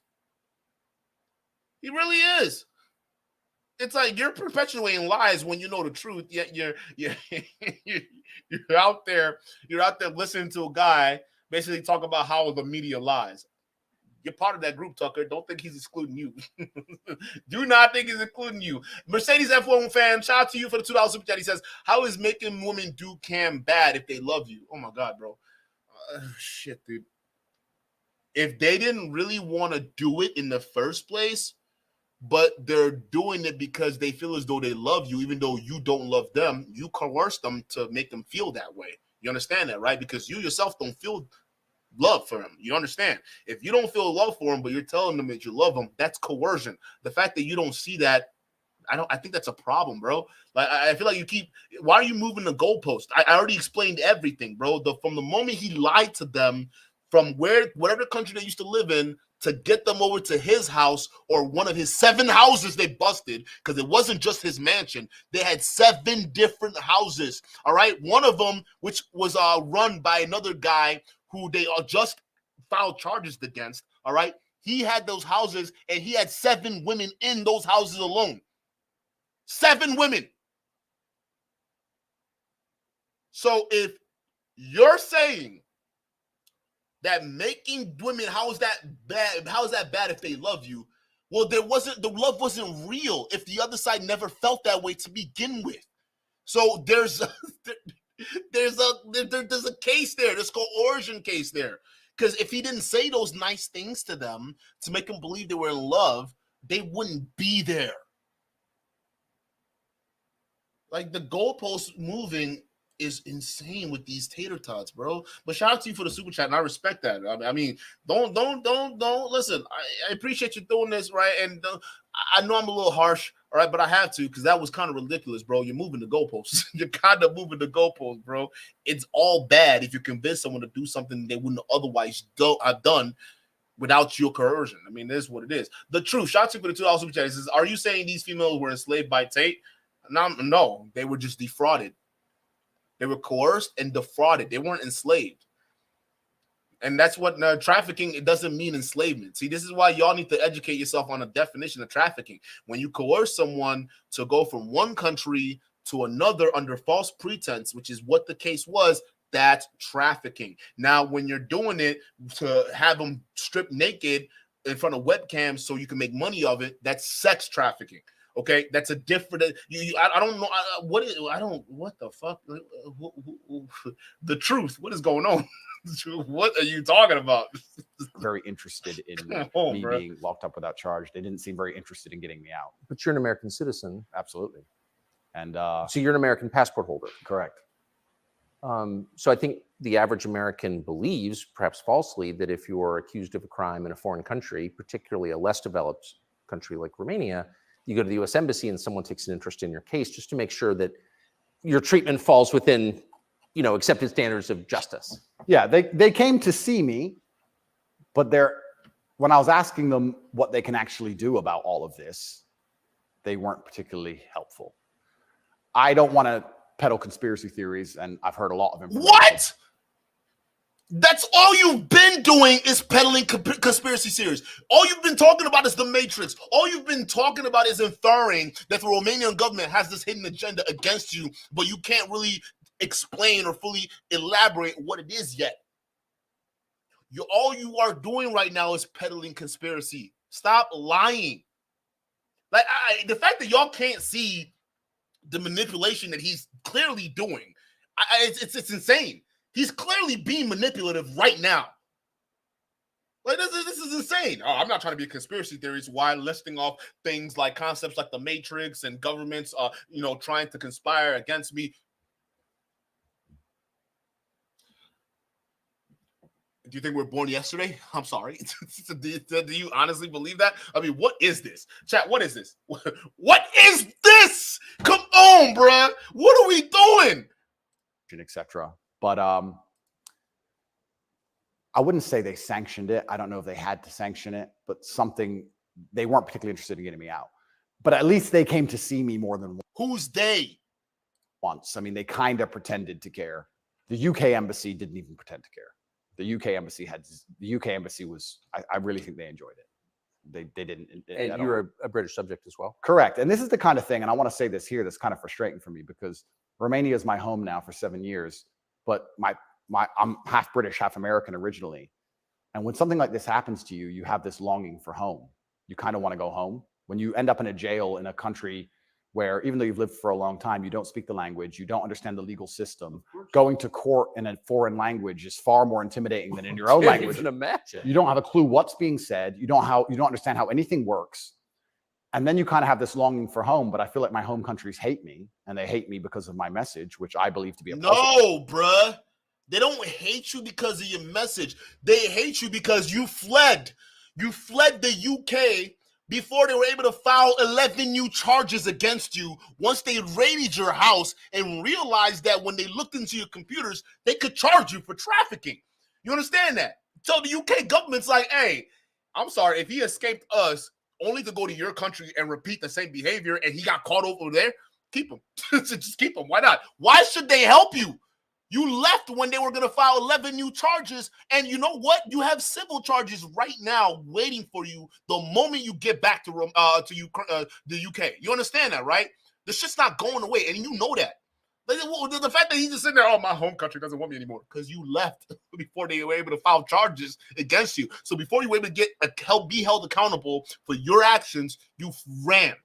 And now you're surprised you're being held over here for the same bullshit you fled the UK for. Be honest. It's not because you're speaking facts. You're not saying anything new or profound. You're basically like a migrant, or you're basically like any of these red pill weirdos, and yet none of them find themselves in the same situation you're in right now because they didn't run massive empires for webcamming. You did that. So the fact that you're not taking accountability and yet you're being hailed as this alpha dude that takes responsibility and has people depending on him while you're here lying because you're scared shitless. That's what this is. You're fucking scared, bro, and we know it. You're scared to death because you're facing 10 years. I'm sorry. I keep getting that mixed up. You got charged with trafficking in continued form. That carries a sentence up to 13 years. You're facing 13 years in prison if they find you guilty, and there's a high likelihood you're going to get found guilty. That's why this shit is just, like, you doing this is actually doing more harm to your cause than good. Like, where is your lawyer? Where is your lawyer to tell you just to shut up? Stop talking. Relax, okay? Wait till trial. Stop talking to mainstream media people, especially guys like Tucker Carlson and Patrick McDavid of all people. Stop. Wait till you get your day in court, but you're not doing that. You're trying to so desperate because you know what they're going to find. That's why you're so desperate to convince the media that you're innocent, and you're only talking to people who wouldn't listen to you. This is getting crazy, bro. Message. So you kind of have this strange feeling of homelessness because it's like, well, if I go to the UK, I believe they're going to attack me the same. If I go to America, I believe they're going to attack me the same. So where do you go? It's kind of scary. Where do you go? It's a good question. We're going to have to see. And how did you wind up here? I moved to Romania. I came to visit a long time ago before anybody ever visited Romania. I came to visit and I genuinely fell in love with the place. It truly is a fantastic country. I love nature, as amazing nature. It's a very safe place. It has this reputation of being dangerous. It's not dangerous. It's very safe. The people are very good. The people are very conservative traditionally. It's almost like America was 20, 30 years ago. It's gorgeous. They have a bunch of nice restaurants and plenty of things to do. And I've never had a problem here in any way. Never had any issue with the law or with the other side, criminals, nothing, until this came out of nowhere. That's bullshit. Very strange. That's bullshit. I'm going to play this back. You listen to the story he just told Tucker Carlson on why he moved to Romania. Then I'm going to play the story before he got arrested, before charges got filed, before anything, on why of him explaining why he moved to Romania out of his own mouth. And y'all gonna see the inconsistencies yourself. And this guy, he can't help himself from lying. You're not just saying there, no, I just fell in love with Romania. That's it. I moved here because, you know, it's not as bad as everyone is saying it is. That's why I moved here. Nah, bro, you know damn well why you moved to Romania. And we about to play it because it's coming from your own mouth. So let me just rewind what he's saying over here. And let's get back into it, bro. If I go to the UK, I believe they're going to attack me the same. If I go to America, I believe they're going to attack me the same. So where do you go? It's kind of scary. Where do you go? It's a good question. We're going to have to see. And how did you wind up here? I moved to Romania. I came to visit a long time ago before anybody ever visited Romania. I came to visit and I genuinely fell in love with the place. It truly is a fantastic country. I love nature, as amazing nature. It's a very safe place. It has this reputation of being dangerous. It's not dangerous. It's very safe. The people are very good. The people are very conservative traditionally. It's almost like America was 20, 30 years ago. It's gorgeous. They have a bunch of nice restaurants and plenty of things to do. And I've never had a problem here in any way.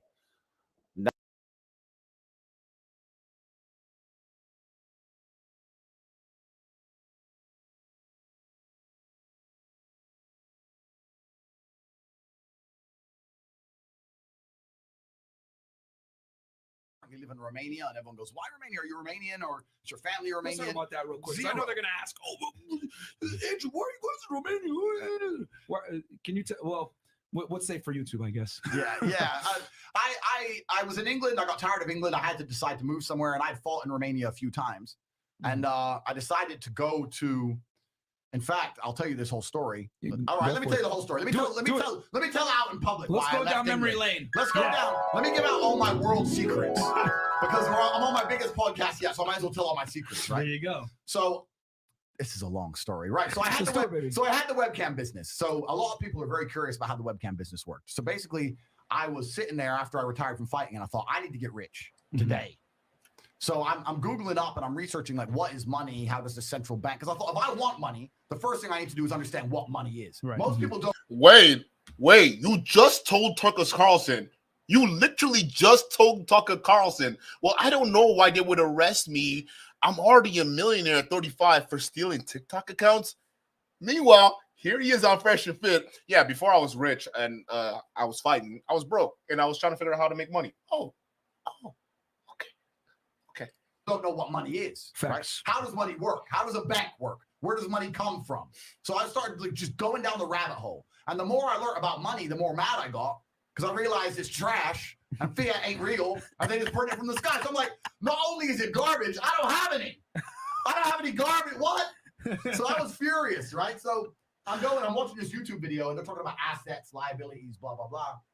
And I'm sitting there trying to find a way to get rich. And I decided to write down all my assets on a piece of paper. I had like a Range Rover. I had an apartment under mortgage.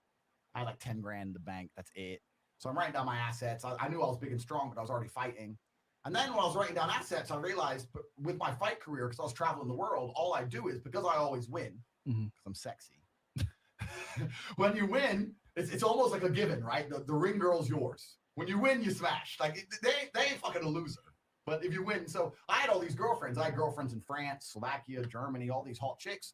And they thought I was the big millionaire world champion, right? They thought I was living in London with a Ferrari, and I'm still texting them, and they thought I was living the big life. Damn. So I was like, well, I could open a strip club, but that takes money. Mm-hmm. You know, I need overheads, I need money.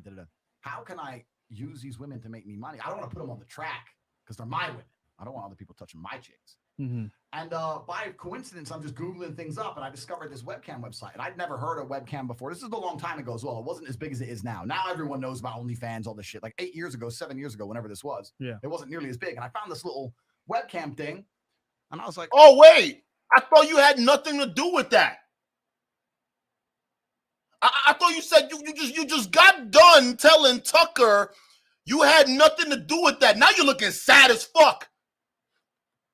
You over here bragging before jail. Now you're in jail. All of a sudden, it's like they're trying to accuse me of stealing TikTok accounts. And I don't know why they charged me with trafficking.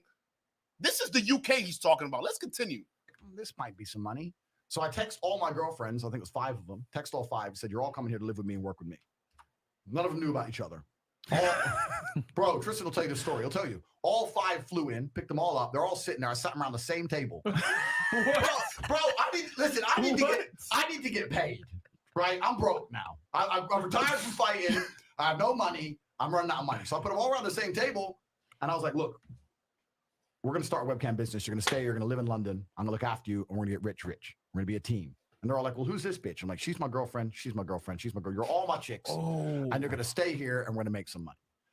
Big fight kicks off, blah, blah, blah, blah, blah. In the end, long story short, 3 left, 2 stayed. Those are my first 2 girls. And we started this little webcam business from my apartment. And it just grew and grew and grew. And it got to the point where at one point I had 75 women working for me in 4 locations. Damn. And I was doing $600,000 a month from webcam. So this is in the UK. This is in the UK. Right? This is in the UK. So, but this leads into the story of why I moved to Romania. So at the height of my webcam pimping, I think I'm the king of the world, right? I have all these. At the height of my webcam pimping. Yet for some reason, he doesn't understand why the Romanian government is charging him for basically webcam pimping. He doesn't understand that though, right? Jesus Christ. But the problem is my first 2 girls who worked for me because they loved me. I love this man. Right. I am with this man. We're a team. He's going to take me from the ghetto streets to the hotel suites. Right. So we're working together. Yeah. But then once you get bigger, you start hiring girls who don't love you. They're in it for the money. So I had a whole bunch of girls working for me who weren't really about it. And then I had one girl and she got too drunk one day and she threw up in my apartment. I told her to clean up. She refused to clean up. Started being an idiot. So I took her stuff, threw out the window. Because it's like, it's about that. With women, you never hit a girl, right? Can't do that. But if we learned that the hard way last week. You can't hit them. But if all the other girls see me be disrespected, they're going to lose respect for me. Facts. Right? Yep. So when she's like, I ain't cleaning that up, you get that. So I was like, look, I don't care. And she was my biggest earning girl. She made me on her own maybe $25,000 a month. Oh, shit. So I didn't want to fire her. And she knew I didn't want to fire her. I thought you were making money off of these girls. I'm going to just keep playing. Andrew Tate is Andrew Tate's worst enemy. Which is more reason why I had to fire her ass.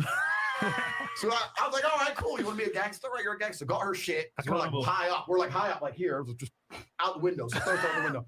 Got her by her 2 arms and marched her out the door, locked the door. End of it. She starts texting me, you owe me my last month's wages, you owe me my money, give me my money. Did I text her back? I ain't paying you nothing. You threw up my blah, blah, blah, blah. She went to the police. Oh, shit. And told the police I hit her when I didn't. Whoa. So it's 5 a.m, and this is about 4 months later. 5 a.m, 4 months later, I'm laying in bed. Girl here, chilling, living the life. And I heard the door, boom, boom, boom, boom. And I don't know how I knew. I just knew it was police.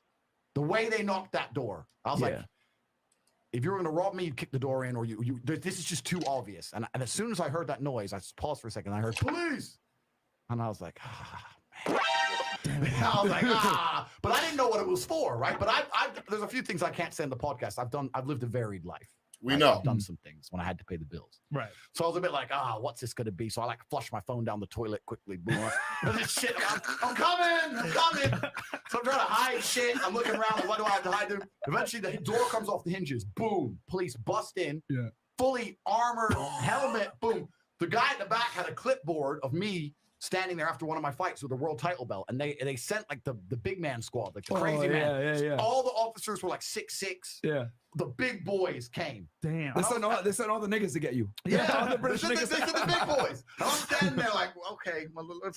So I was like, who are you? And they're like, you're under arrest for a suspicion of assault of this dumb hoe. And I'm like, wait, this is dumb hoe? They didn't, but I'm going to protect her anonymity because I'm a nice guy. Dumb hoe. So I was like, I didn't touch that dumb hoe. Yeah. And the police were like, well, look, don't talk to us. We just have to bring you in, talk to the investigator. So I went to the investigator. They kept me in a cell for a day and a half. They sent officers to raid my house, took all my electronics, took all my phones, all my laptops, went through my entire personal life, found 11 new things to raise charges against me for. It's funny that you said that. So you're saying that after they raided your apartment, because let's say the false accusation was from that girl, right? You didn't really hit her. You just did what you said you did to her, right? So even after they came to your house, raided it, took your computer, took your hard drive, took all of your personal files and looked at it, and they said, hey, this guy is running some kind of studio over here, and there's all of these women. It looks like, wait, this might be a case for trafficking. So now they were writing up 11 new charges based off of what they found on your hard drives. It sounds oddly familiar to what you're going through in Romania right now, right? You got one girl from the embassy who gets her boyfriend involved. It was a false charge. You got your house raided. But after you got your house raided, they found brand new things to charge you with. And those had to do with what you got away with in the UK. Let's continue.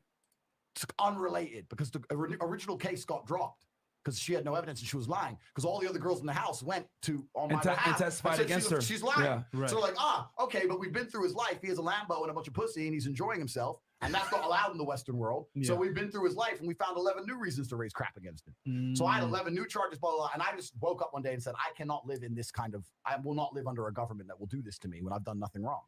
So I had to leave and go somewhere. And by coincidence, I had a fight coming up in Romania. So I went and fought in Romania. And I thought, you know what? I'll hang around here for a few months. Yeah, he was going to be facing 11 new charges in the UK. He spent a day in jail, all right? And we're not even talking about the charges the initial girl filed on him. That was false. They dropped it, right? But they looked on his computer and said, yo, you're trafficking people, bruh. So now we're going to put a case together against you based off of what we found on your hard drives. And you fled. And the same shit that you went through in the UK, you're going through right now in Romania. But you're innocent, right? And the Matrix is kind of out to get you. Where was the same energy on Tucker Carlson's show when he asked you why you left the UK to Romania in the first place? Talking about, I just loved Romania. That's why. You're completely leaving out the rest of the story. Completely conveniently leaving out the full story. Interesting. CD, shout out to you for the $10 super chat. CD says the cognitive dissonance with these guys. Tate speaks highly of America 50 years ago, but wouldn't America 50 years ago be opposed to his black dad and white mom being together? Facts. A lot of these guys, they want to hop in the way back machine, but they have zero experience on what it's like and what life was like back then. That's what I'm telling you. These guys are LARPers. Okay, they're LARPing right now. They're LARPing as if they were living back in the 1940s. They're yearning for that time. But a lot of these guys, you pluck them out of today's time and put them in that time, they won't survive. A lot of men right now in the modern world, they have it easier than men in the past. Are you gonna sit here and tell me men in the past, back in the 1940s, had it easier than men right now today? Are you gonna sit there and tell me that? That's bullshit. Matter of fact, men have it so easy now. We don't even have. We're creating our own problems to fight now. That's how easy society has it. We have it too easy. Men back then actually had to work. Men back then had to work. They didn't even have protections for teenagers back then. So if you were a teenage boy, expect to work in the factories for almost like a normal full-time adult. Some of these guys over here don't even want to work as hard to provide for a woman. They think it should be 50-50, some of these dudes. But y'all think you can go ahead and work these 60 plus, 80 plus hours these young men were doing back in the day and think you can provide the same level of Oh my God. They don't know. They're LARPers. They just think, oh, well, I'm a guy and I feel tough. And, if things were back then, things would go my way versus where it is now. Feminism is the problem. Feminists, it costs all this stuff right now, and they're making the world weaker. Nah, bro. You're absolutely right, CD. These guys, they don't get it. They don't understand what life was like back then. They wouldn't survive. Let's go back to Tucker Carlson and Andrew Tate asking the question why he left the UK. Where do you go? It's kind of scary. Where do you go? It's a good question. We're gonna have to see. And how did you wind up here? I moved to Romania. I came to visit a long time ago. Before anybody ever visited Romania, I came to visit and I genuinely fell in love with the place. It truly is a fantastic country. I love nature, as an amazing nature. It's a very safe place. It has this reputation of being dangerous. It's not dangerous. It's very safe. The people are very good. The people are very conservative traditionally. It's almost like America was 20, 30 years ago. Oh, that's a good. Hey, Andrew Tate. I also have another video of you explaining why you moved to Romania. Let's play this one because this is a different you at a different time before you got arrested. But let's play this video on why you moved to Romania. Put your seatbelt back on. No, but I think the Western world. There's something that very much angers me about the Western world. I don't feel comfortable here. I don't like the way it functions and operates. I think it's the most corrupt, disgusting, degraded societies on earth. There's nothing left besides money and corporate agenda. And I like living in countries where, one, there's some kind of moral fiber beyond the dollar. And two, I like living in countries where corruption is accessible for everybody. So in Romania, where I happen to live, it's the most Christian country on earth. There's churches everywhere. People see a higher power beyond simply just money and government. They believe in God. That's another reason I like spending time in Dubai. It doesn't matter if it's Allah or God or whatever you want to call him. I like that. And also I like Eastern Europe as a whole because corruption is far more accessible. I find it offensive that a police officer in England will stop me for speeding and then refuse to take a bribe and pretend that no, but I'll tell you why. Because he'll sit there and go, no, this is the law and order, and pretend that the law means something and fuck me over. But if you're a billionaire or if you're Boris Johnson, you can fuck up their parties during COVID. You can do what the fuck you want, right? So the whole idea of law and order is a lie. The whole idea of it's bullshit. It's just about if you're high enough, you can throw it all away. I'd rather be in a society where if I'm in Prague and they're stopping for speeding and they say, bro, you were speeding. Cool. But if corruption exists, which it does, let us all play. Why do only they get to play? Hey, yo, bro. Oh my God. Yo, you can't make this shit up, chat. You can't make this shit up. Why'd you move to Romania? Oh, Tucker, because it's such a nice place to live. And I simply just fell in love here. I just fell in love with the place. It's conservative, all right? It's like America was, 30 years ago. The real Andrew Tate. Why did you move to Romania? Because of the corruption. And I find it appalling that corruption is not allowed for everybody.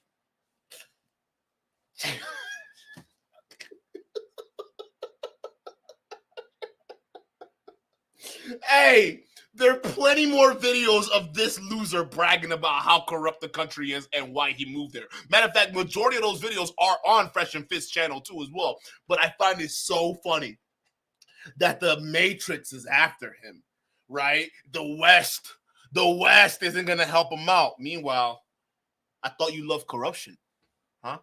What happened? You see all of a sudden now reality hits you in the face. All of a sudden it's like, oh yeah, I can't believe this country is so corrupt. I mean, the government, Jesus, I can't believe the government's coming after me the way that I have never seen a more corrupt system in my life. But then also Andrew Tate. No, but I think the Western world, there's something that very much angers me about the Western world. I don't feel comfortable here. I don't like the way it functions and operates. I think it's the most corrupt, disgusting, degraded societies on earth. There's nothing left besides money and corporate agenda. And I like living in countries where, one, there's some kind of moral fiber beyond the dollar, and two, I like living in countries where corruption is accessible for everybody. So in Romania, where I happen to live, is the most Christian country on earth. There's churches everywhere. People see a higher power beyond simply just money and government. They believe in God.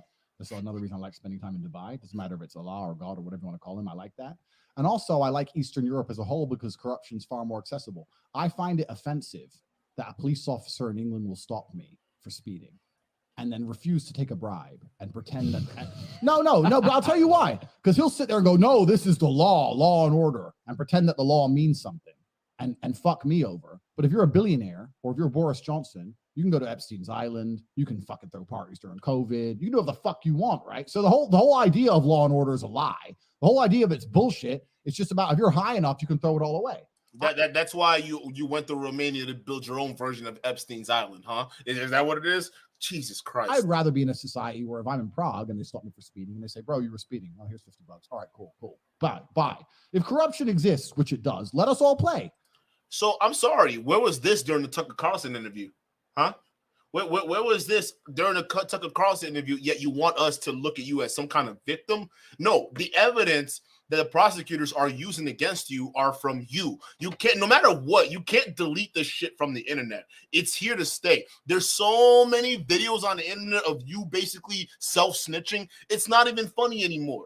I hope you understand that, my boy. You're not going anywhere, bro. You're going to stay in Romania because, hey, the reason why you're in Romania is probably going to be the same reason why you're going to stay there. It's because of the trafficking, buddy. I'm sorry. You got busted for it in the UK. You managed to get away. You did the same thing in the freaking Romania and thought you were going to get away, and they caught your ass. That's all this is. There's no fucking matrix. There's no conspiracy. There's just you and your own words. And this is one thing that pisses me off about Tucker Carlson, because you're telling me Tucker Carlson, all I did was literally just type this on YouTube, right? Just type this on YouTube.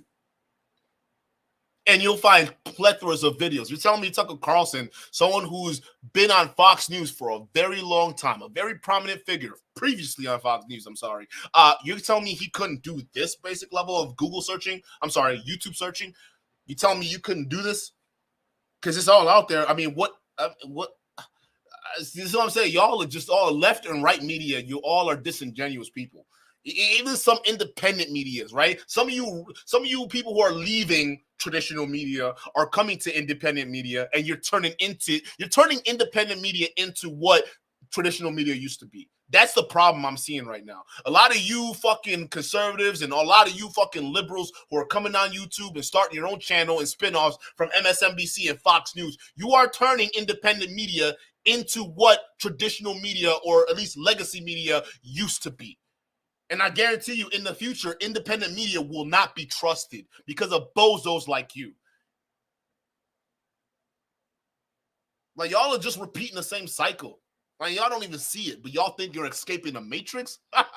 Yeah, keep dreaming. Keep freaking dreaming, my boy. Jose DeLeon, or D. Leon, shout out to you for the $5 super chat. He says, hey, Don, so do you believe that pizza delivery girl was actually being held against her will and being trafficked? If so, why not run away when grabbing pizza? Huh? So the girl who was delivering pizzas was trafficked? Or what are you trying to say? Or the girl who picked up the pizza from that compound? Okay? Because realistically, it's not that easy to just run away when you're in a situation or a country you don't know. All right. So if you read that if you read the WhatsApp transcripts, I think it'd explain a lot more than women just run away when they have the first chance, right? Because in those transcripts between those two girls, and we're not saying it's the same girls that were on camera, it could be two completely different girls, but those transcripts that were pulled from those WhatsApp messages between those two girls that were talking about the great escape from the Tate mansion, you could tell there was a lot of psychological involvement in that, right? The woman was talking about how the other women who are running the show in that webcam studio of Andrew Tate's literally were like the muscle. All right, they kept a lot of these women in line. All right, even the messages in the WhatsApp where one of the women were literally threatening to beat up the other girl if she doesn't get on TikTok with this other one in film content with another star. Right? That's I don't know what. See, y'all are a lot. I'm not saying you're a Tate fan or anything like that. I'm not gonna make that assumption. But a lot of these Tate fans are saying they reviewed the evidence, and I have to ask the question: what did you guys actually review? Are you guys actually just listening to these red pill guys and saying, "Yeah, no, yeah, I listened to Myron. He said they're innocent, so you know it is what it is," or are you actually reading the stuff that the prosecutors is putting out there? Because if you actually read it, you understand that it wasn't. Listen. There's a whole lot of mental fuckery that goes on in that house, all right? In those multiple houses that take control. So it's not as easy as simply just getting up and saying, I want to leave. No, it's not that. Because then Tate can reel you in and say, well, I thought you loved me. I thought you came here to love me. So you're just going to leave and walk away. Or he can go the other route where he was like, hey, a good wife wouldn't go outside without her husband's permission or without someone escorting her.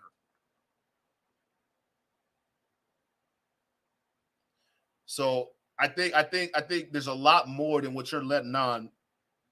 I suggest you go look at the evidence, or frankly, wait till you see what the court has to say about that. But I'm telling you right now, what was leaked is what the prosecutors are going to use against Tate, which they got from Andrew Tate himself. So, thank you for the super chat. It's gorgeous. They have a bunch of nice restaurants and plenty of things to do, and I've never had a problem here in any way. Never had any issue with the law or with the other side, criminals, nothing, until this came out of nowhere. So it's been very strange. So what is it about your message, do you think, that infuriates certain people? Well, my message is traditional masculinity. My message is to stand up and say what you mean and mean what you say. And even going to the gym nowadays is an act of defiance, because when you have a man who's built with any degree of principle, you say no to things. And I think if I have to analyze my message and why I'm so disliked by the people who dislike me, it's not the things I'm saying. It's the fact that if you adhere to my principles and you adhere to the things I say, you end up being the kind of person who will resist certain ideas. You say no.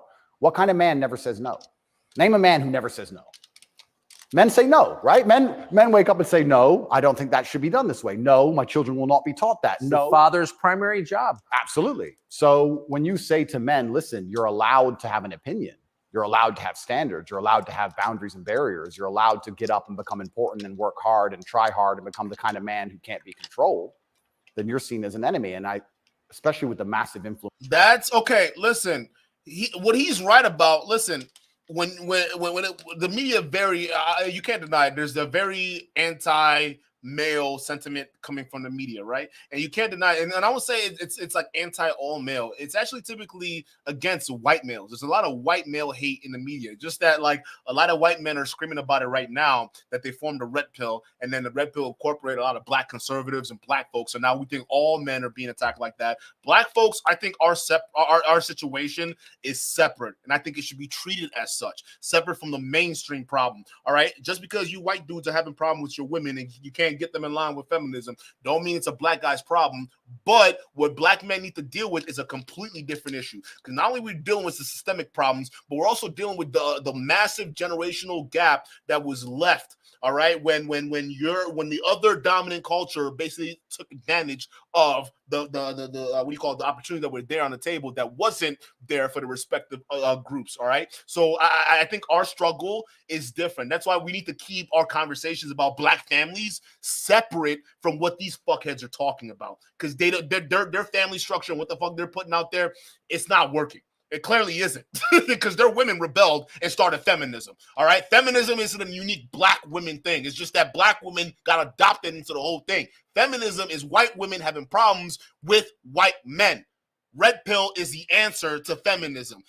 I don't think I can explain it as simple as that. That's all it is. But now we've taken all of that problems and make it a whole of man issue. Black men always have pride. Black men can say what the fuck they want to say. Yeah, they get canceled, but they still do it anyways because we've been used to that. Way before y'all niggas were cool with black people being able to say whatever we want. We were used to not being able to say whatever we want, look at whoever we want, talk to whoever we want the way we wanted to. So we have that history. Y'all niggas didn't. So to sit there and say, oh, man, no. Black men have different issues. The issues you're having right now is white men feeling as though that they can't speak up or do anything in the media, but realistically, white men, majority of the ones that hold majority of the power structures in society today. They're usually at the top, overrepresented in C-suite jobs, all right, in terms of upper-level management, CEO level, board of directors level. You see a bunch of white guys there. We're talking about governments. The highest positions of office are usually only filled by white guys majority of the time, right? And talk about the highest office in the land, the presidency. We had one black guy in what, 45 or 46 iterations? There's only been one black guy. So clearly white guys are in charge. It's not our problem.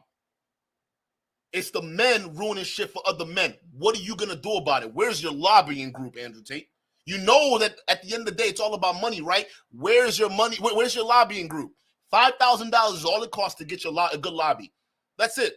But no, you take the money that these guys give you and then you spend it on Bugattis. And then you turn around and go on social media and ask them what the color of their Bugatti is.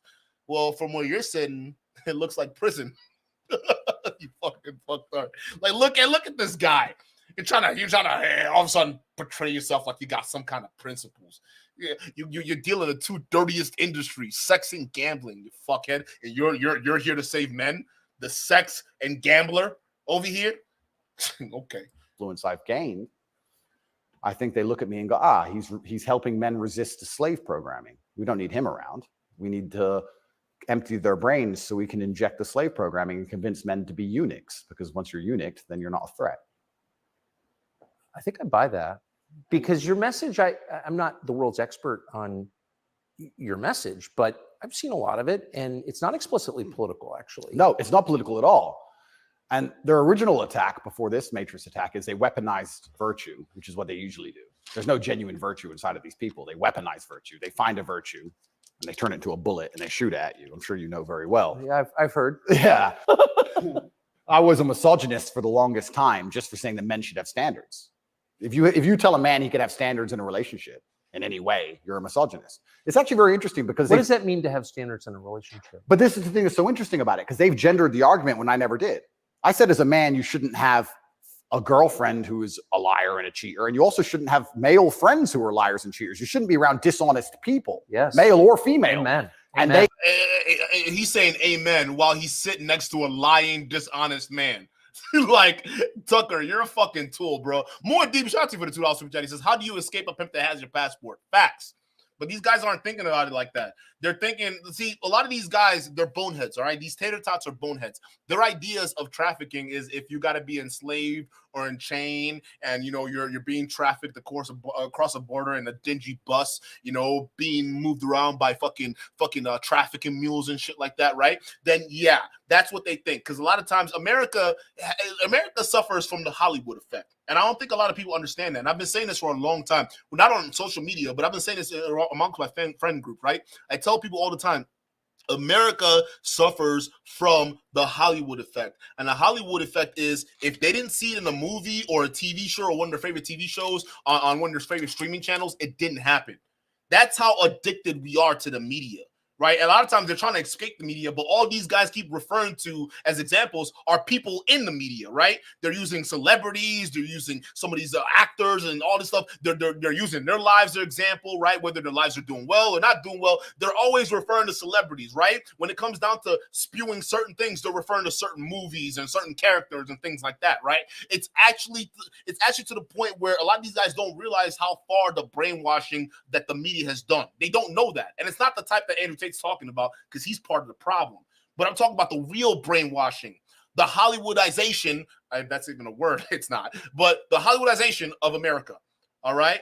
That's the situation we're dealing with, because everyone thinks their life is a fucking movie. Let me ask you this question.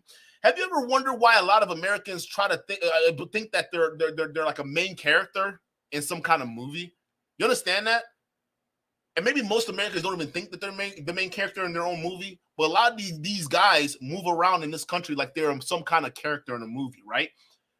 It's the Hollywood syndrome.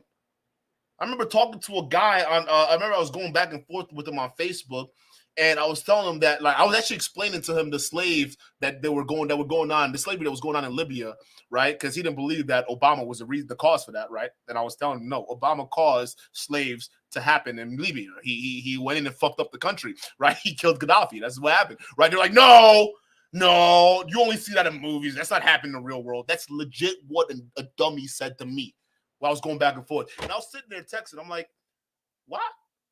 Do I even need to respond to this comment? This guy is clearly, he is not experienced, and a lot of his worldviews comes from movies. So if he didn't see it in Hollywood, it didn't happen in reality.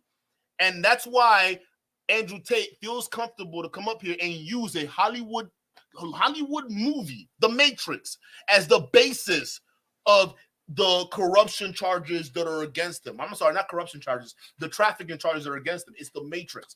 He's using a movie. Matter of fact, the whole Red Pill movement is based off a movie. The Hollywoodization of America. Red Pill, Black Pill, conservative, liberal, lefty. You're all suffering from the Hollywood effect, and you can't escape it. I'm sorry. And they gendered it and said, he's a misogynist. He's saying that men should only act this way with women, etc. I said that men should have standards, and you should have protocols that you're prepared to accept, and you should have hard parameters. And if a woman doesn't want to adhere to those parameters, that's her decision, and it's her prerogative, but you don't have to stay with her. Why should you? What's wrong with that? Well, that's teaching men to say no. They don't want men to say no. So are you arguing that it's better to be with a virtuous woman? I think so, yes. I know that's crazy. No, I'm serious. I mean, that's... Can we show a lineup of the women Tate has been with so far? I can almost guarantee you they weren't virtuous. I am, Tucker. I don't want to. That seems like good advice. I don't want to come across as extreme, but yes, I am. And what's actually funny is I really believe most of the things I'm saying were accepted by absolutely everybody 15 years ago, 10 years ago. And now it's public enemy number one. And it's because of the mass influence I have. At one point, I became the most Googled man on earth. At one point. And it's a scary situation I'm in. But if you're arguing that it's really important for a man to find a good woman, a decent woman, an honest woman, that's the truest thing that's ever been said. I Absolutely. mean, that's the most important thing any man can do. I mean, I can just tell you firsthand. Oh, thank you very much. Married 32 years. That's the most important thing. And you think saying that angered people? Absolutely, because I'm arguing the only way to do that is via masculine excellence. So that angered people enough to get the Matrix to file false charges against you using the Romanian government. Is that what you're saying? Because I would argue Tucker Carlson says the same thing that you're saying. That's why he's in disbelief that you're being charged by the Romanian government for just saying the basic thing that all conservatives believe in. That's interesting. You sure there's nothing more that you're telling us, or you're leaving out? Like, are you not living anything out? What's going on? So you're saying all because you said men need to speak up for themselves, that's why you're in prison and people hate you? Something sounds fishy. Something sounds real fucking fishy. Okay. CD, shout out to you for the $5 super chat. Says, don't be around dishonest people all while Tucker lost his job, knowingly lying about the election, and Tate scammed men he lied to about webcam girls. Fact. They're both liars, right? And because Tucker Carlson, yeah, you gotta admit, he kind of lied a little bit.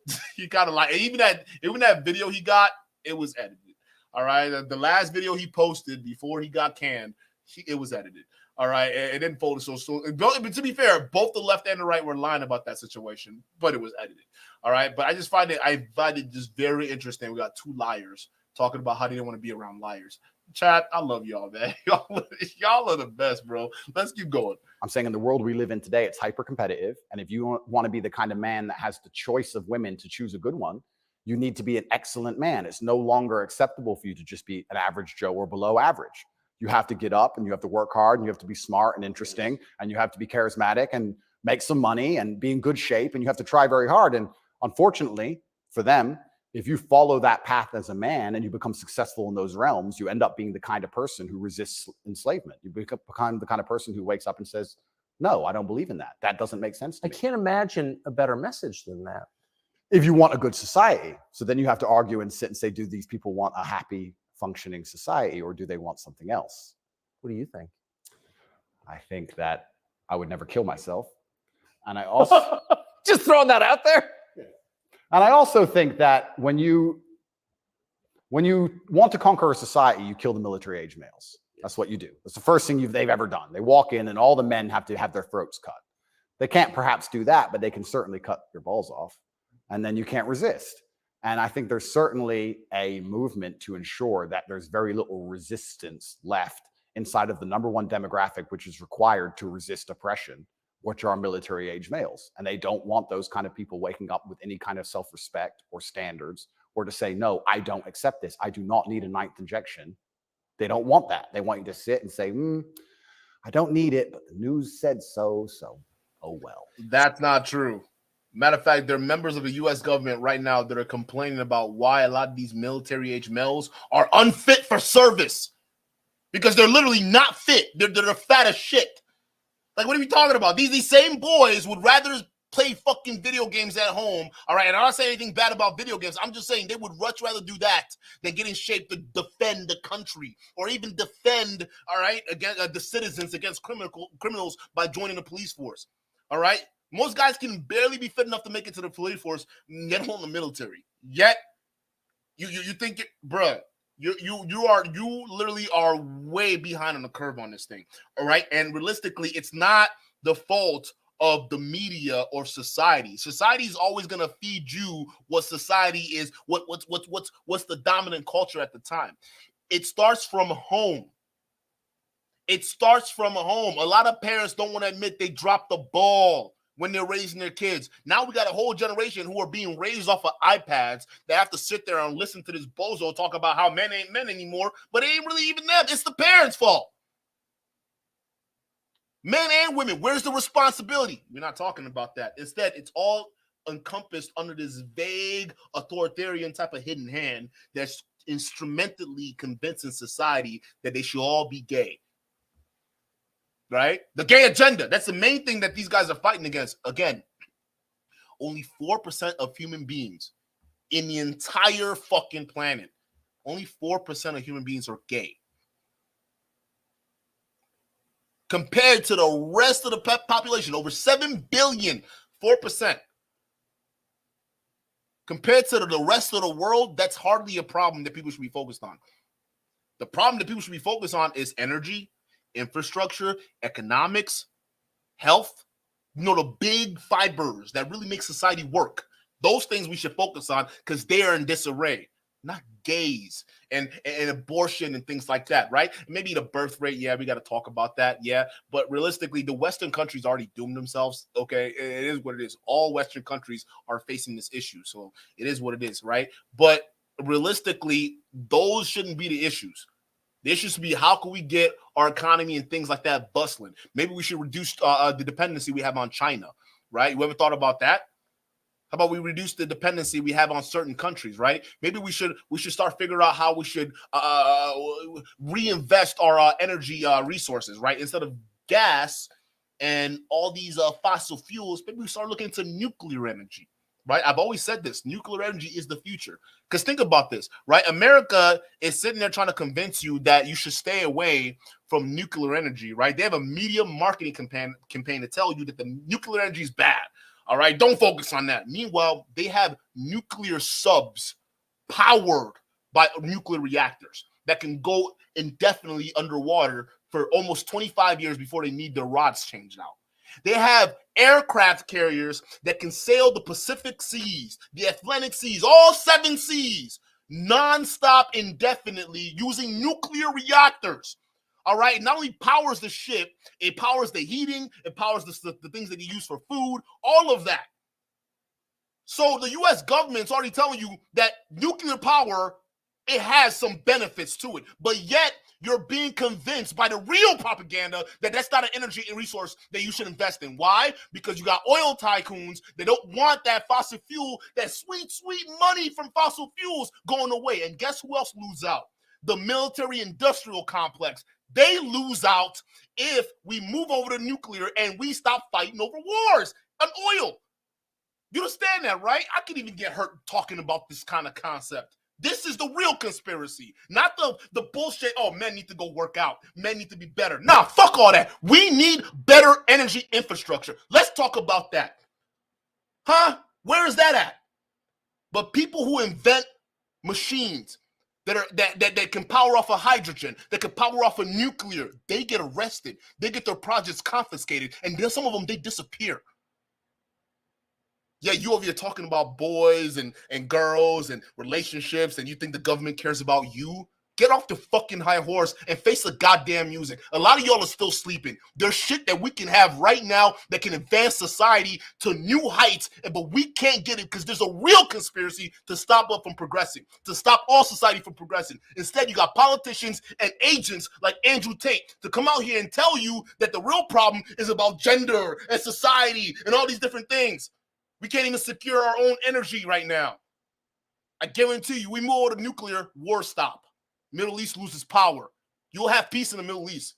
There'll be no more wars. No need to. We got nuclear power now. But nobody wants to talk about that because that's an idea that can get you killed. Shut up. Like when I hear guys like Andrew Tate talk, you guys are retards. You guys don't understand what conspiracy really is. That's why I hate when y'all talk about this shit. And yes, I'm actually kind of pissed off. I'm actually kind of pissed off because these guys, they are the reason the CIA invented the word conspiracy, to detract you from what the real issues actually are. And I'm sick of this shit. You young men could be protesting and fighting for a better future, a cleaner, greener future. But nah, we want to still fight over oil and capitalism. Fuck y'all.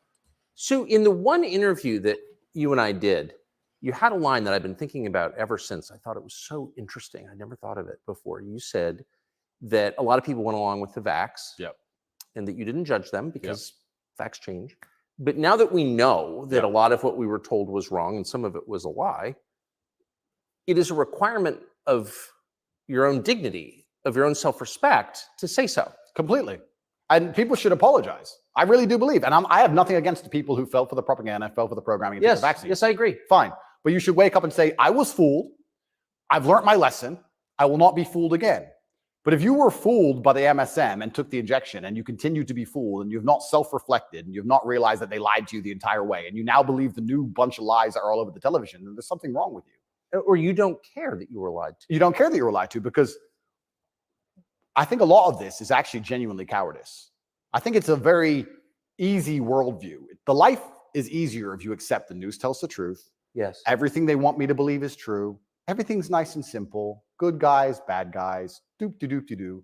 And if you want to actually wake up, it takes a degree of bravery, because then you have to destroy your entire worldview, everything you've ever understood and everything you're told. And you have to really look at the world and go, oh, this is a mess. And that takes bravery. And once again, that's why they don't want men to be brave. They want you to sit there and go, oh, it's easier if just, CNN said, so it must be true.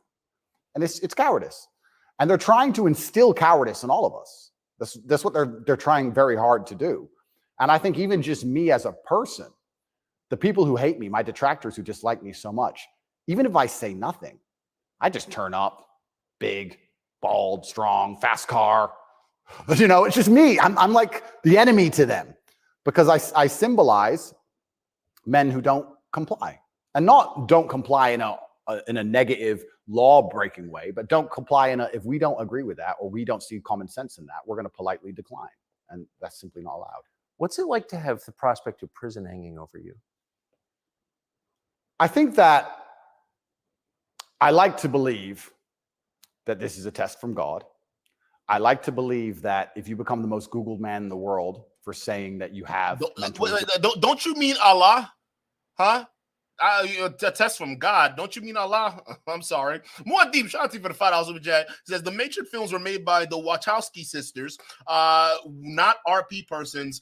Not one RP person discusses the actual premise of transitioning in real life. Facts. They don't. They don't, bro. They listen again. A lot of these guys listen. If they were talking about real conspiracies, right, about how the government murders innocent, U.S. government murders civilians overseas, bombing and things like that. You know, the stuff like Snowden and, you know, what's the other guy's name? I forgot what her name is. Chelsea Manning, right? Was she exposed, right? All that nonsense, right? All of that. No. The Matrix is coming after him because he's talking about men being men, huh? Meanwhile, people who are actually exposing the corruption of the government, you know, the real shit, right? They're literally what do you call it? They're exiles. Look at Julian Assange. That's a real political prisoner. That's someone the Matrix collectively hates and wants to get at all costs. All right. If the United States government isn't chomping at the bits to get you extradited so they can kill you themselves, all right, you're not in any kind of problems. As a matter of fact, stop it. You're trafficking. He exposed and pretty much make the U.S. embarrassed the U.S. government, and they will never let that go. And the Matrix won't stop coming from. So now he lives in exile. All right. Edward Snowden lives in exile. These are people the Matrix really want to get. Matter of fact, there are other people right now who are prisoners who maybe they found different ideas to reconstruct our energy, but now they're exiles or they're imprisoned. And you want to sit there and tell me they're coming after you, they care about you? Nigga, you can stop talking today and people forget about you. Guaranteed, bro. No one really cares, dog. Aside from a bunch of young kids, they don't care. And realistically, you talk about military age, I control. No, they don't even need to. Listen, the U.S. government is all working overtime to make sure they don't have to rely on ground troops as much. You understand that, right? Like, these guys are not really thinking, bro. Shout out to you for the super chat. Resilience, that God is going to make sure you don't have that degree of fame without testing you. I like to believe that God comes along and says, yes, I've allowed you to become the top G. We're going to see if you really are the top G. I believe that's how the world works. It's certainly intimidating, especially knowing you're completely innocent. But I believe it's a test, and I believe it's my job to pass the test for my ancestors and for people watching over me and for God. And I think I have to do the absolute best I can possibly do in the scenario and the circumstance, regardless of whether I win or lose. I still believe I'm going to win because I've seen the case file and I've seen that no laws have been broken. But even in the very unfortunate circumstance that this Matrix attacks goes deep enough to throw me into a jail cell, I think I should handle it like a man. I think I should stay and finish the process, and I should walk with my head held high and suffer as much as I need to suffer to stick by my convictions and know that I'm an innocent person. And here's the rep bill, Jesus people. He came to earth, all right, to suffer for the sins of the bunch of young men out there, okay? So they can be able to tell the truth. Look at this loser. I refuse to break. I refuse to cry. I refuse to be depressed about it. I'm going to wake up and I'm going to smile regardless. And regardless of what happens to me, I want everyone to know that, one, I would never kill myself. And two, I think that as a man, there's always going to be a degree of pain and suffering in your journey. I don't think you're ever going to become a successful man or be good at being a man without pain and suffering. And there's many times in my life where something terrible happened to me. And at the time, if I could change it, I would have. But retrospectively, you kind of look back and go, you know what? That was formulative for me. That's right. That is what God decided I needed to become who I became. So all of the pain and all the suffering I've ever gone through in my life ended up in the end building me into the person I am, and I'm proud of who I am. So if God decides I need to go back to a Romanian dungeon for however many days, then all I can do is accept it and accept his plan and accept that it's going to make me a better person. And so you see the hand of God in your life? Absolutely. I think that he is the best of planners. And like I said, if you retrospectively analyze all the times in life you wish you could have changed things, yes, he knew better. And I'm going to have to accept that. When did you conclude that? I guess I always kind of knew. I was atheistic for a while when I was younger. But as you get older, you start to look at the world and understand that the thing for me was actually, I guess, a scientific principle. It was Newton's law of equal and opposite force. If there is evil in the world, and I'd like to think we both agree there certainly is, yes, there has to be an equal and opposite force, which is good. And I would like to think of that as God. Even the idea of God as a notion, even just as a concept, if that idea of God resists evil, then God is real. If you have two islands, you have two people, let's say a ship crashes, and you have two people who swim to two different islands, and one island they're atheists, savages, and they rip you apart. And the other island, you get there and they believe in God and they believe they're not allowed to kill you. Even just their idea of God saved your life. What are you talking about? We don't need to move to an island to figure out if that theory works, okay? There are very religious countries that'll kill you for less. Matter of fact, you're Islam, right? Nigeria, you go to Nigeria, there was a young lady, a young college student named Deborah Yakubu, a college student who was burned and killed by her fellow Muslim university mates, all because she said something blasphemous. And you know what she said? She simply told people in a group chat to stop talking about Allah in a school group chat meant for schoolwork. And these Muslims, these God believers, were so tolerant that they formed a riot, marched into the school, dragged her out, beat the fuck out of her, stoned her, then burned her alive because the Muslims believe that if you are cremated, you will never enter the kingdom of heaven, or whatever heaven means. That's how evil that shit was. Matter of fact, you go to some secular nations, usually majority of nations that are secular are usually Western-leaning nations, but overall, right, you go to secular nations, there's usually rule of law. There's usually decorum, right? There's usually the perception of a legal sense of justice. So in your fucking fucked up hypothetical idea, I would take my chances in the secular world than a fucking island full of religious people that believe God shouldn't, God says that we shouldn't kill anyone, but people still do under God's name.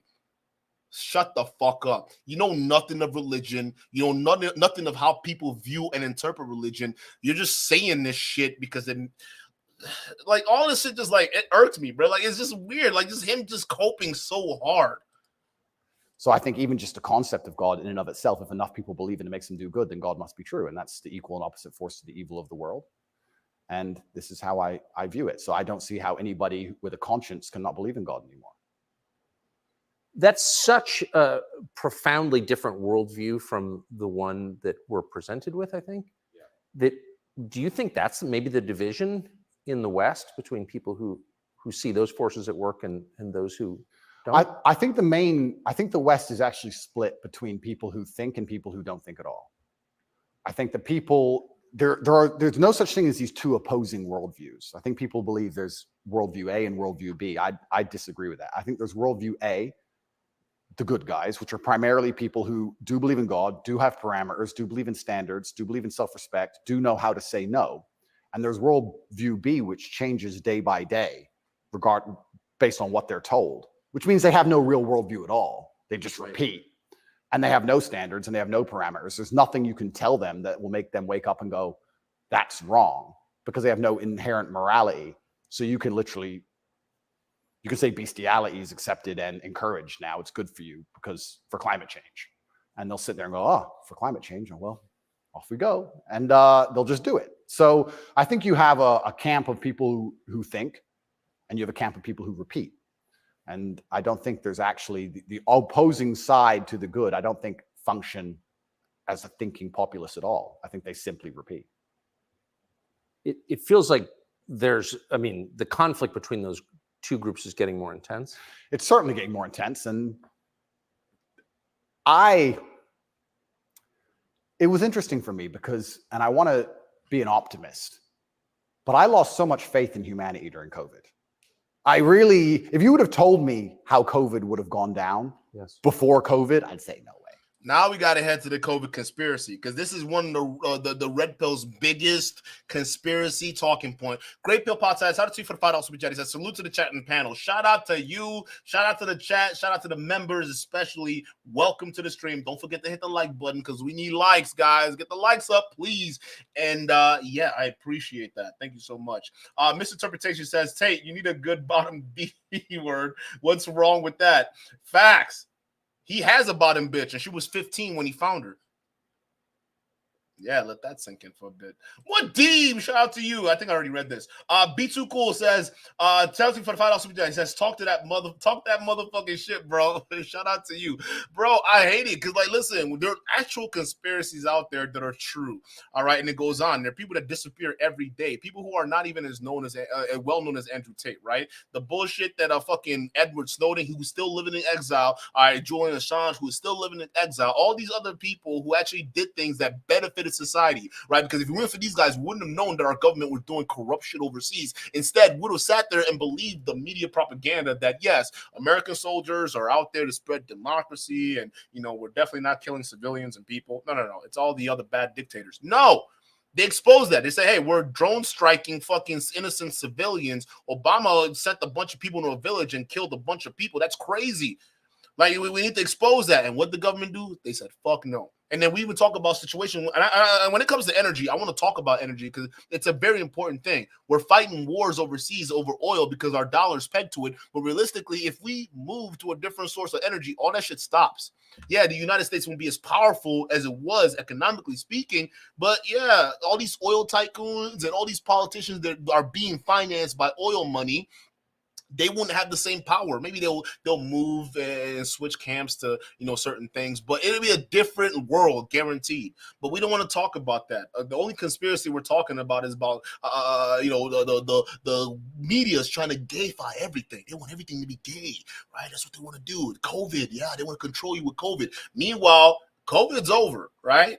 And where are all the mandates that you guys claim was going to happen? Where are the vaccine passports you guys said they're going to happen? Where are all these situations that you said were going to set us back into FEMA-like camp situations that are supposed to happen? It hasn't happened. Matter of fact, the opposite has. You see a lot of Americans saying, nah, we're going to live our life the way we want to because we have businesses to run and our businesses rely on people being outside.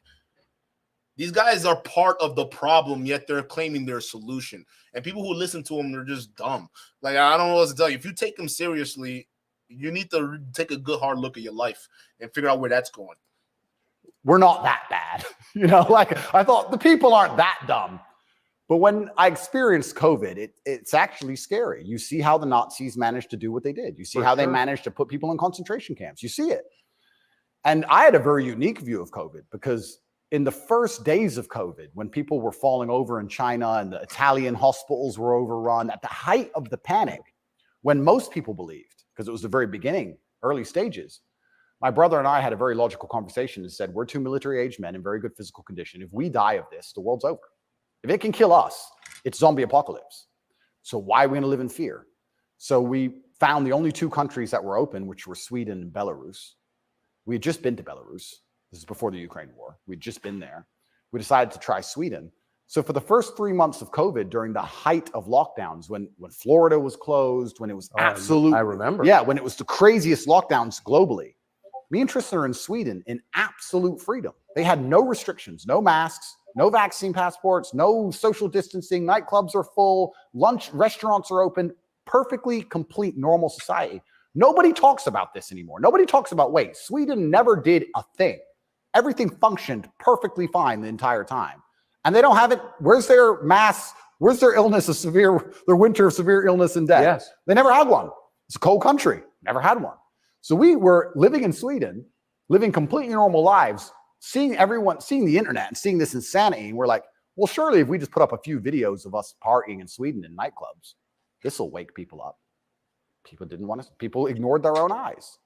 That's the scariest thing about everything, is that they can get to a level where, with the media machine, where people will genuinely ignore their own eyes. I don't understand how you can get people so brainwashed that they will see that the sky is blue, and then they'll watch that the sky is green, and then they'll look at it again and go, the sky's green. It's funny. I think it's for the same reason why people can look at the evidence and say, hey, yeah, they're definitely charging you with trafficking, and there's a bunch of evidence to prove that, but there's no evidence to prove that Andrew Tate's guilty. So I think it's the same reason, huh? You see how people, you trick people, you playing the same media game, and you're wondering why people get brainwashed. No. You're guilty of the same thing. And realistically, again, I'm not going to harp on the COVID thing, but realistically, COVID was a situation where a bunch of government officials didn't know what the fuck was happening, but they want to maintain some kind of air of control, all right? Because if you don't have control over society, you have total fucking anarchy, all right? And there were a couple of states where that happened, right? Where people were like trying to do some anarcho type shit, right? They were looting and breaking into stores and shit like that. So you needed some semblance of order. That's the government's job. A lot of you guys don't even understand that, but if they don't keep order, there's chaos. So what do? If people are out there looting when they feel like the world's going down, right? Well, they're going to put out the military to show force, all right? If they're going to think that people feel as if they're losing faith, they're going to try to enact policies to make it seem as though they know what they're doing they're doing. Now, unfortunately, a lot of the policies they enacted, it was contradicting. So what the people saw was, hey, a government that didn't have a good lid of this shit, because every official was spewing something different. And then obviously, just like everything that happens in this country, it became a political issue. It just got extremely politicized, all right? And that's what turned everything downhill, all right? Because a few politicians, especially on the left, because they actually pushed this shit, right? Where like they would say, okay, no socializing, right? Social distance, can't do that, right? So then when it came to protesting, all of a sudden there were certain protesters that were okay, but then everyone else had to stay at home. And then you look at certain politicians, they'll tell you don't have parties and don't be around people, but then these same politicians like Nancy Pelosi would go to hair salons and get her hair done, right? But I thought you were supposed to not be around people. Again, there were politicians that were putting out contradictory ideas, but overall what the government was trying to do was at least give you the illusion that they had control so they can maintain control. That's it. Because if you had a whole civilian populace that thought that it was really the end of the world because they didn't know what the fuck was going on, yeah, it would really look like a FEMA camp out here. It would look like FEMA camps, like really, realistically, right? Remember we all walked into Walmart and they ran out of toilet paper and you had the little signs like, hey, 1 per household now you got to take, maybe 2 per household. That shit got real because that's what happens when mass hysteria kicks in. I don't think people are underestimating how stupid people can get when fear is involved. Mass hysteria can ruin a society. So governments take that seriously. They don't even play around when it comes to protesting, most governments. They try to squash that shit because protesting is no different than a rebellion, like a mini rebellion that a ruling party or a ruling power has to squash. Because if they don't squash that protest, they know that protest has a possibility of turning into some kind of insurrection. All right. And then now we're looking at the government being toppled. Right. And it's just like that. It's like that in every country. Matter of fact, the U.S. uses this as a means to overthrow governments. Well, they start a protest and they sneak in some armed people within those protests, and then those armed people start getting a little crazy, and then they overwhelm the police force and take over the government buildings. That's how that shit works. All right, so it's no different. When you have a situation like COVID, a government has to maintain some kind of control. And whatever, let's just go on. It's crazy to me, but COVID proves they can do that. And that's why the war is getting so intense, because the principled people are saying, how can you still believe in the things that you're saying? Here is all the logical, empirical evidence that that is a lie. But these people are ideologically brainwashed and they don't want to take enough. They don't have the bravery it takes to wake up and accept that they're being lied to. So they'd rather just, to the end of time, repeat what they're told. And it becomes more and more intense as it becomes more and more ridiculous. That's so scary. As it becomes more and more ridiculous, the more intense both sides get. Yes. Right?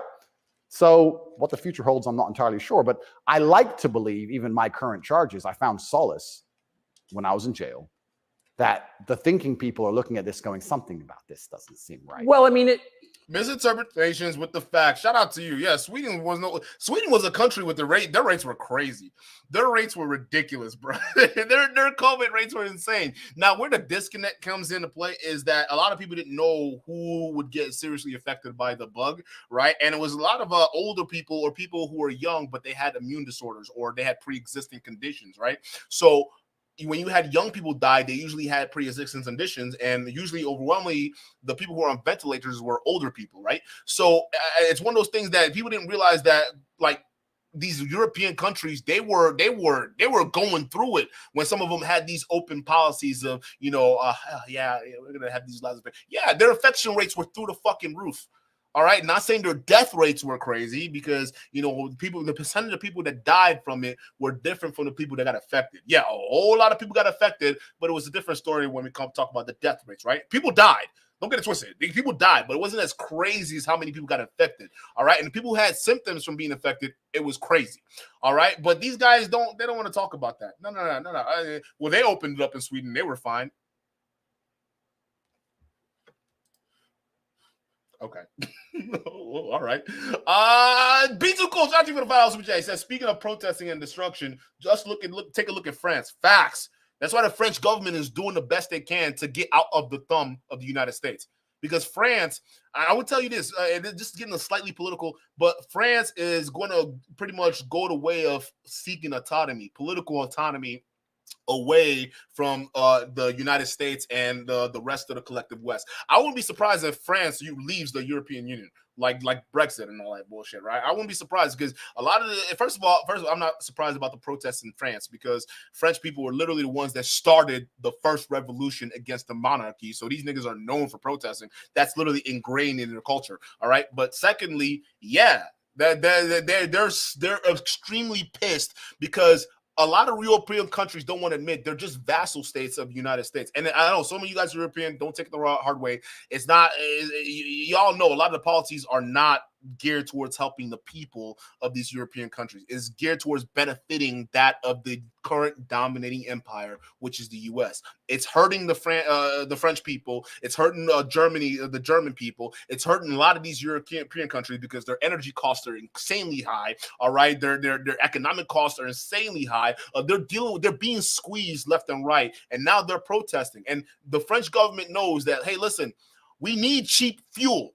We need cheap energy and cheap grain flowing back through our country. Otherwise, we will not survive. So they're going to start going against the grain about what the U.S. says, especially on this Russia-Ukrainian war, right? You're going to see when they want to slap sanctions on Russia, or even when they start looking at China to slap sanctions on, you start looking at countries saying, I'm sorry, U.S., we're not with that. I'm sorry, we're not with them sanctions, bro, because we have a lot more money trading with China right now, riding with China right now, and plus we're kind of missing cheap gas from Russia. So you're gonna see some states starting to break away, and this would be the end of the U.S. hegemony and around the world, right? That's what you're gonna start looking at as towards the end of the U.S. hegemony, right? But for right now, okay, a lot of European countries they're still towing the line, but France, pretty sure in the near future they're going to start seeking political economy. But shout out to you for the super chat. Be too cool. It is a little bracing. I mean, when I discovered, I was sympathetic to you already. But a man's accused of human trafficking. It's worth finding out what he's accused of. And when I discovered that there was no actual human trafficking charge, that's not actually human trafficking. I don't care what you call it. Yep.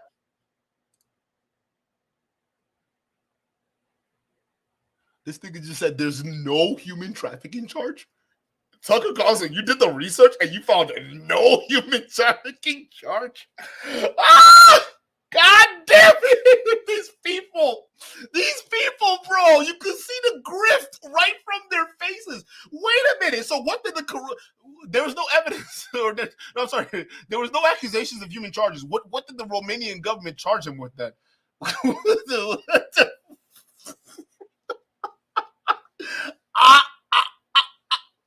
I don't know what to say, bro. He did not just say that.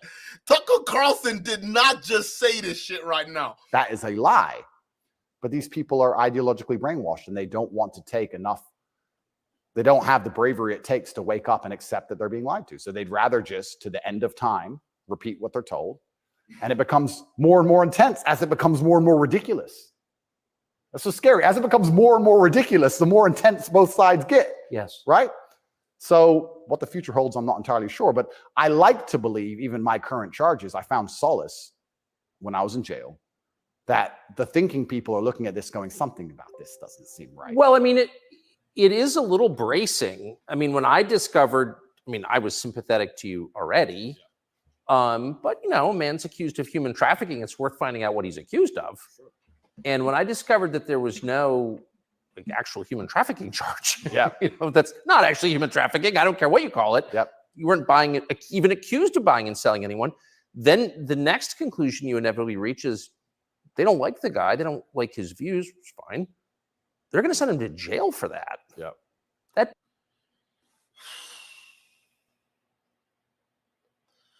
The right has officially been completely hijacked and brainwashed. I don't know what's going on here. I don't know what game Tucker's playing, but you how can you respect this guy? I'm sorry, bro. Like what this is,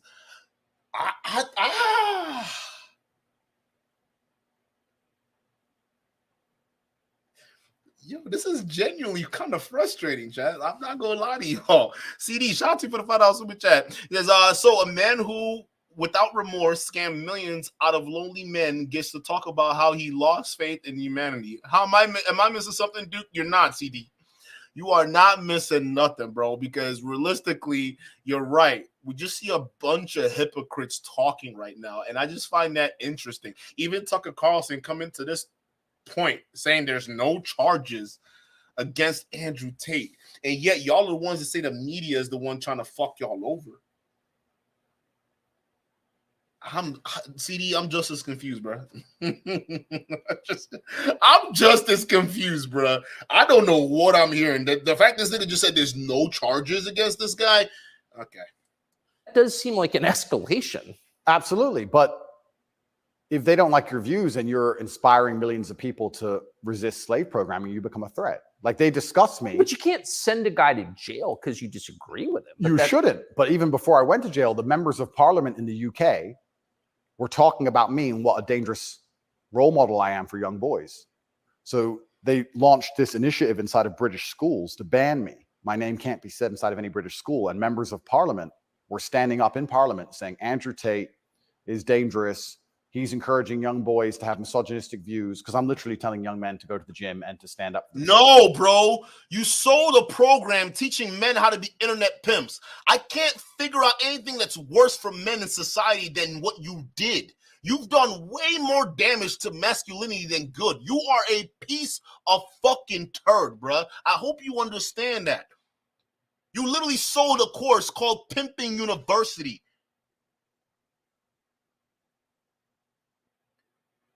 I don't understand this, dude. Literally, bro, I got the video right here. This video file right here literally comes from your course. When you're in the club with your workers, you look like you have nerve, but in reality, this came from this right here, where you were bragging and teaching guys step by step how to run their own trafficking business. This was pulled directly from your shit, bro.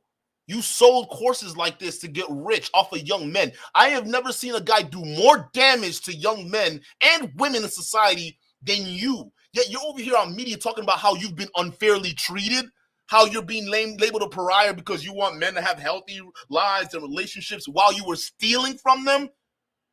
You were involved in massive romance scams. This is what scammers do. They're scammers in Nigeria and India that do these romance scams, where they pretend that there are men or women that are in love with you, and then they get you to just send them money in exchange for them loving you.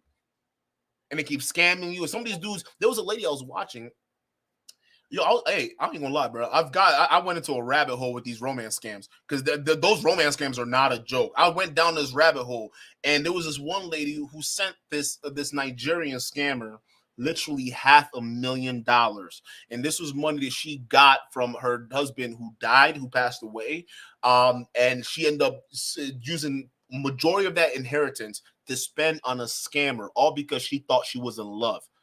That's crazy thing. And she was, after the scammer was done with her, she only had 12 bands to her name out of over $500,000. She had left 12 grand to her name. That shit's crazy. So you were doing the same thing. The only difference is you were extracting money from women once you got them over to Romania. Okay, if you would just left it at that, you just making them fall in love with you and then probably getting them to send you money, you'll just be a scammer. But the fact that you got them to move from where they were at to under the false pretext that you were going to marry them to where you were at, that's where trafficking comes in. You understand that, right? Same thing with these scammers. If any one of these scammers were to convince the people that were scamming, like that same lady I used an example, if they were to convince her to travel to India, or not India, to Nigeria, that's trafficking. Even if that woman paid him a bunch of money and he scammed her, she still got trafficked because she was under false pretense. This shit's real. Romance scams are real. They're people, adults. It was even one that was exactly identical to Andrew Tate situation, where it was a cam girl. A guy gave, like, literally was, well, how much was it? It was like over $120,000 to a cam girl, believing she was gonna come see him. She's like, oh, I need money for the air cost. I need money for cell phone and this and that. And the guy was sending money. Before you know it, he was over $120,000 deep. Couldn't figure it out. Called the YouTube video channel. I think it's Catfish or something like that. They called that channel, and the channel had to break it down and said, buddy, you're being scammed. That woman ain't come and see you. She's just a webcam girl. That's it. She's not going to come see you. You're not going to get any kind of relationship with her. And the guy was devastated. He actually thought he was in love. Andrew Tate was running a business similar to that, getting a bunch of girls to make a bunch of guys feel like they were in love with him, only to scam them out of millions of dollars. And the most amount of money he took from a guy was $1 million. And did he give a shit? No, he didn't give a shit. He got a guy to sell his grandmother's house. Did Tristan give a shit? No, they didn't give a shit. Yet these guys are the same guys that are coming up here saying that they're going to save men. Like, it's just so sad to see this happen.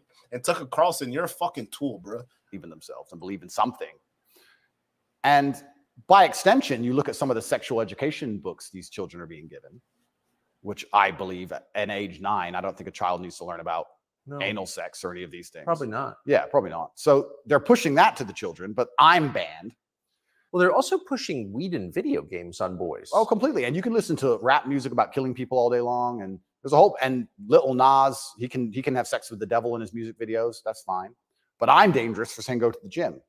And once I realized what was scary to me is I said this to my brother. I said, once the parliament's discussing you, you're basically considered a national security threat at this point. You're a threat to national security at that level. And then all bets are off, right? What about the UK? So the UK has become more authoritarian than anywhere in the Persian Gulf. Correct.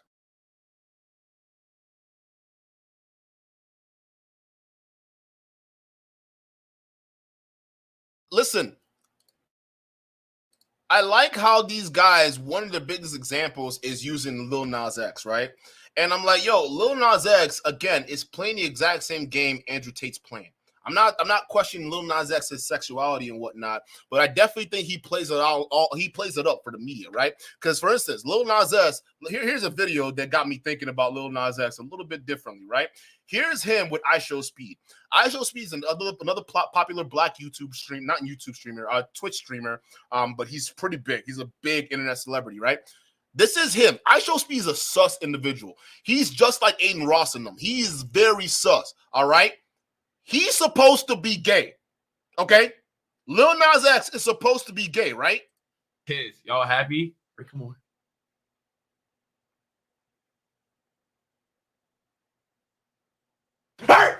Wait, really? Bro. Really? I'm gonna see you, bro. No. Give me a kiss. No, bro, I'm not gonna kiss you, bro. No, you just about to give me one. No, I wasn't. Yes, he was. You were trolling? Like, if you play the full video, he was literally like, I'm not with that gay shit. That's a guy who claims to be gay saying he's not with that gay shit, bro. But yeah, y'all using him for example like he's not playing the same game as y'all. And he made his millions. He's still gonna make his millions. And do the gay community care about it? No, because he's doing what they're doing, and they don't care, right? Just like you, do they care? The red pill guys care that you're out here trafficking women? No. In fact, they'll come in here and defend you. Again, y'all niggas are just the same side of a different side of the same coin. All right, y'all just defend your side. That just is what it is. But you keep using Lil Nas X as some kind of example. Oh, look at him. He could twerk on a demon. Yeah, he's trolling. He's a troll. Just like people can say the same thing about you, Andrew Tate. You're trolling. Like even iShowSpeed was like, "Hey, so are you trolling? You're not really about to kiss me? Really? Are you trolling, bro?" And he literally was like, "I'm not with that gay shit, bro." A lot of these, first of all, people shouldn't be trusting what they see in the media, but especially what they see with these content creators and influencers. Influencers are the biggest liars out there, the biggest schemers. I feel as though all influencers sell their souls. Really, if I'm gonna be honest with you, I think all influencers sell their soul at some point, especially when you get to that massive scale like iShowSpeed and that massive scale like Lil Nas X and Andrew Tate. When you get to that level of influencing, you sell your soul. Just being real. There are only few content creators that can keep it together. That's why I respect Abba and Preach so much, right? I respect Abba and Preach, and I respect Destiny. I respect some of these guys because realistically, you don't see them acting crazy when they got money. They do the same basic shit. How did that happen? Yeah, and it's like I said, it's very interesting because the people in Camp B who don't think, a lot of them believe that the law is fair. I've had people say to me, "Oh yeah, what they're doing to you is garbage. Well, you need a lawyer So yeah, I do need a lawyer, and I do have a lawyer. Thank you.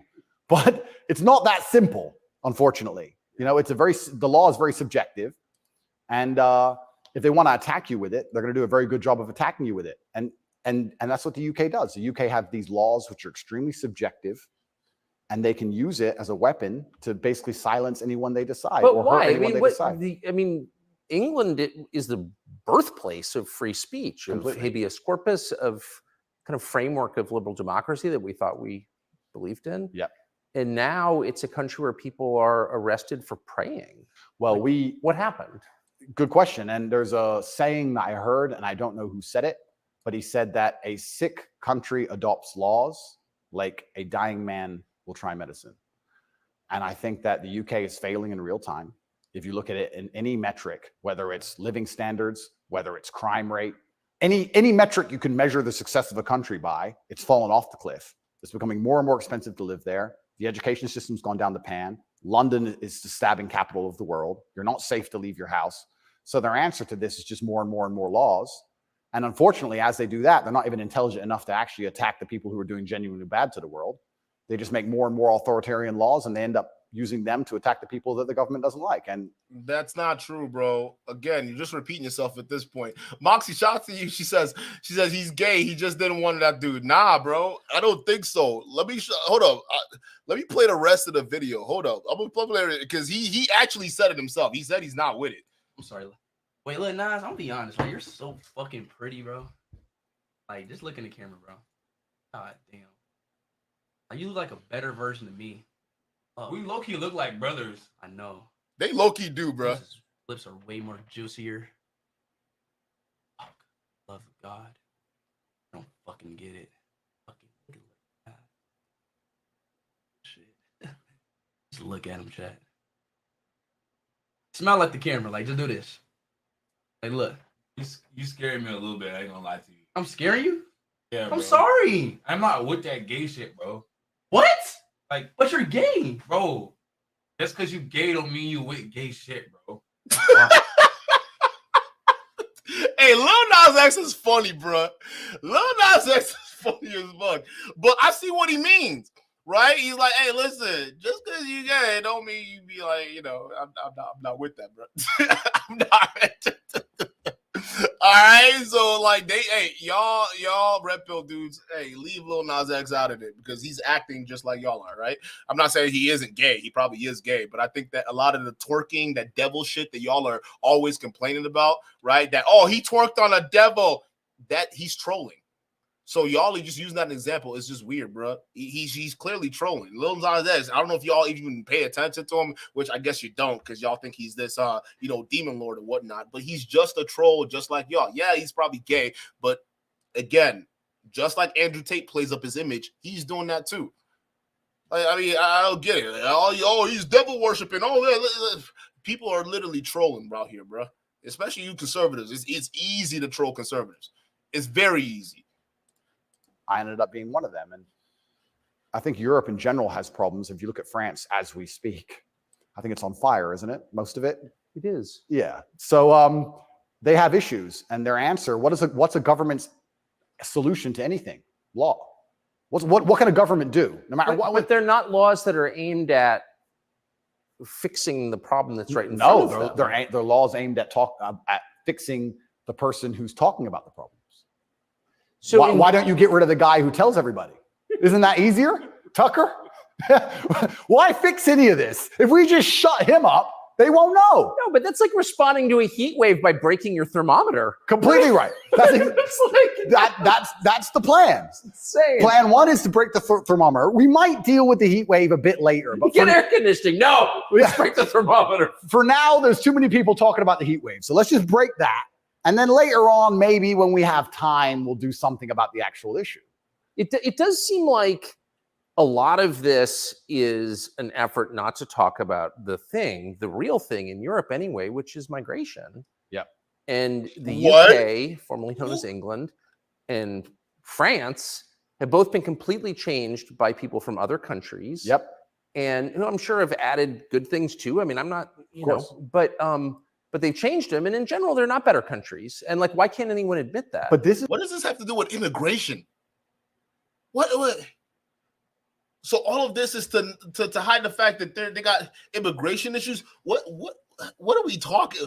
Tucker Carlson. Now he's trying to make it all about this right wing, because immigration is a right wing issue right now. Immigration is a big issue, especially on the right wing. They don't like Hispanics coming over the border. They don't even like the issue of immigration in some European countries, right? And I would agree it is causing some problems in some of these countries, but not to the extent that these guys think it is, right? Because first things first, the European countries, first of all, that their situation was different because their governments opened them up to that shit without adequate planning, okay? Second, yeah, you need some kind of integration process. That's just what it is. But the problem with Europe is always at war. So there's always these migrations going about, and it's very hard to implement policies like that. It's not like the U.S. border where, okay, we like immigration coming from one side, but we don't like it from the other side. But at least they got better control versus what's going on over in Europe. So I don't like when I don't know, bro. The fact that he's making this about immigration is just interesting to me. Like Andrew Tate doesn't even talk about that. I don't think I've ever heard Andrew Tate talk about immigration issues in Europe. I have not once heard him talk about immigration issues in Europe. Why is Tucker Carlson making that equivalency?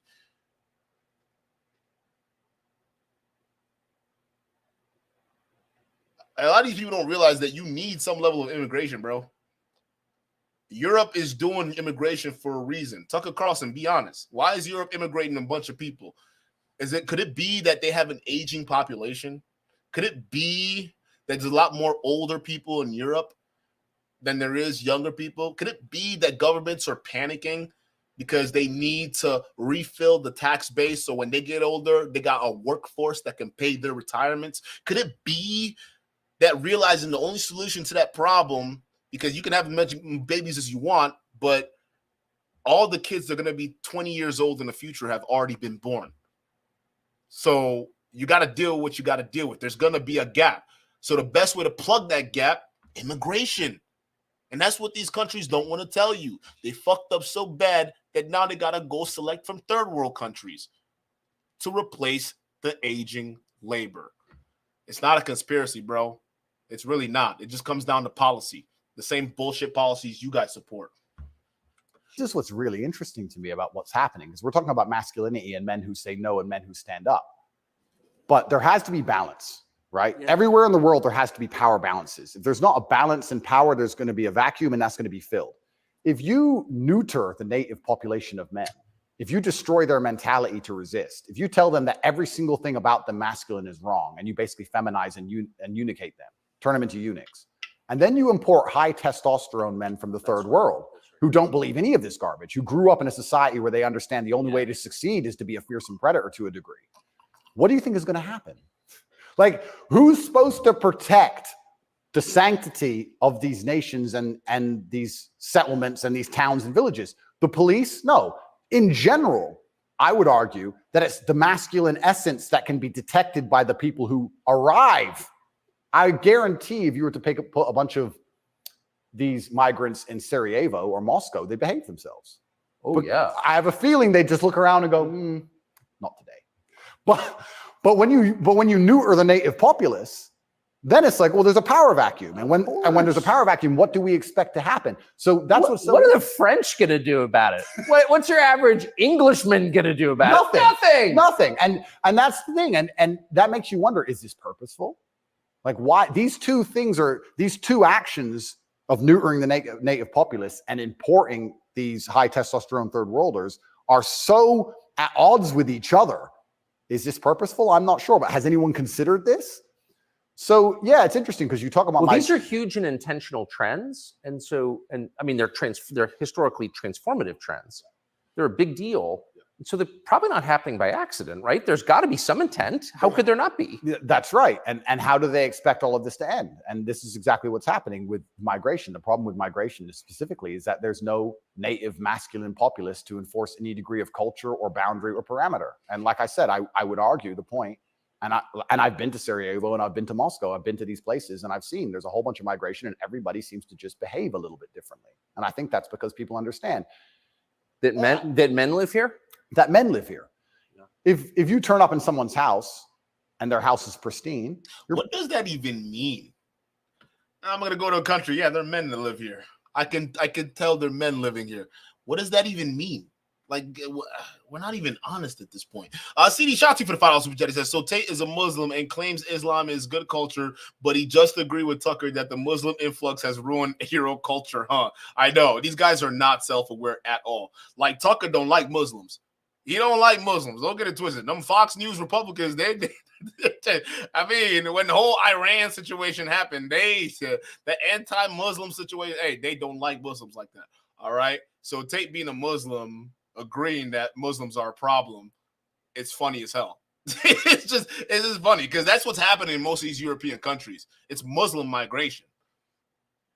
They fucked Afghanistan up. They fucked Iraq up. Where do you think those refugees are going to go? They're going to go Turkey. There's some of these other places, right? Yeah, these guys, I mean, I'm telling you, they lack self-awareness, which is hilarious. Be too cool. Shout out to you for the $5 super chat. It says Tucker sounds so dumb and hate how he's paralleling it up and acting naive and like a retard. Yeah, he is. He's acting like, these ideas, they're just so, I mean, it could almost mean like there's a hidden hand, causing all these Muslims to move to these European countries. I mean, look at what's going on in Europe. All right, now you got the Ukrainian war. Now look what's going on in Ukraine. Oh my God. Now you got all these migrants.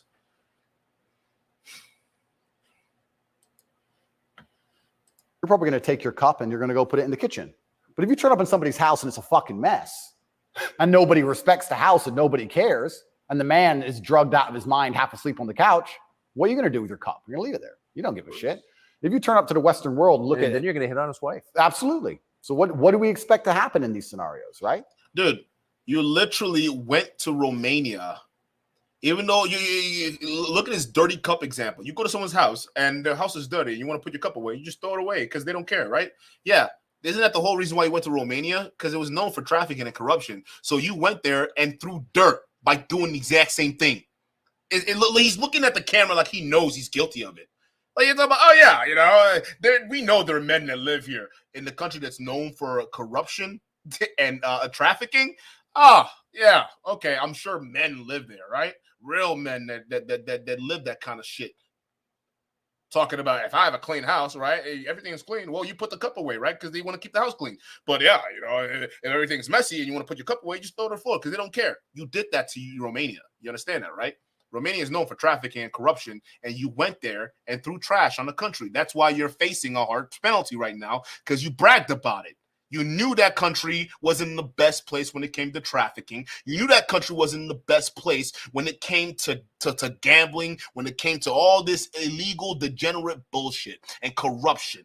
But what did you do? Instead of abstaining from countries like that and staying in countries that at least have some semblance of rule of law, you move there to engage in the same dirty, trashy behaviors that those countries were known for. And now they're trying to clean up this trash like you, and you're complaining. The irony is insane. And it is purposeful, and it is scary that even me just telling men to go to the gym is seen as an act of defiance to the point where I have to be punished. I must go to jail. I must be silenced. Thermometer must be broken. If at the end of all of this, no matter what happens, do you plan to stay in Romania? I love Romania. I love this country. And if I am found not guilty, I will stay in Romania. Yeah, I will still stay here. I don't believe in running away. I also believe, and perhaps this is... Yeah, I didn't even want to ask you that because you've got a legal case pending, but I mean, presumably you're rich enough to run away when you haven't. Correct. I'm not going anywhere. That's because they locked him up the moment before they even had charges on him. If he knew he was going to get those charges filed, he would have fled to Dubai already. If he knew the charges were coming, all right, if they announced it before they arrested him, he would have fled to Dubai. Guaranteed. But he didn't know. And when they raided his ass, they locked him before they charged him. So he had no choice but to stay in Romania. You fucking kidding me? He knows. Oh, I'm staying here because I'm a man. Nah, bro. You knew damn well why you're staying there. Just hear me out. Shout out to you for the vowels from chat. Duke the Don, you're 100% correct. I'm a conservative, and for a while now, I've been like, wait, what the fuck did you guys just say? Your guest is who? Facts, bro. Facts. CD. Shout out to you. He says, so Tate is a Muslim and claims Islam is good culture, but he just agreed with Tucker Carlson that Muslim influx has ruined Euro culture. Did I read this already? I may have read that. All right, shout out to you. Be Too Cool says, oh, I read that already. Okay, perfect. Be Too Cool. Shout out to you for the $5 super chat. It says, check out the prior super chat. Just hear me out, LOL. Did I miss it? Is there a prior one? Oh, no, I'm sorry. I'm like at the chat right now, and I've got to scroll through and make sure I hit all of them. But let me know if I hit all of them. Make sure I hit all of them. I'm gonna go back in and check them again. But let's continue. I think if I was anywhere in the Western world, this would have happened to me. I don't think this is Romania's fault. Let's put it that way. I don't think this is Romania's fault. I think if I resided in Switzerland or France or Italy, the same thing would happen. Yeah. From knowing what I know, I think it was going to happen to me regardless. And I think I do have a large amount of sympathy, especially amongst the Romanian population. I get thousands of messages a day from Romanians apologizing to me. I think the people here actually like me. My waiter at lunch yesterday is one of them. Is He wanted you to know, yeah. Oh, amazing. This is what I mean. Everyone understands what's happening. My problem is not with Romania. I don't hold any personal grudges against Romania. I think that this Matrix attack was going to come to me. What is the Matrix? Good question. I guess some Americans call it the deep state, but I like to look at it in a more global way. When I say the Matrix, I think there are certain agendas which are being pushed. I think the media machine and the judicial systems of the world work together hand in hand. I think the goal is... Matrix are the judicial system globally conspiring with the media.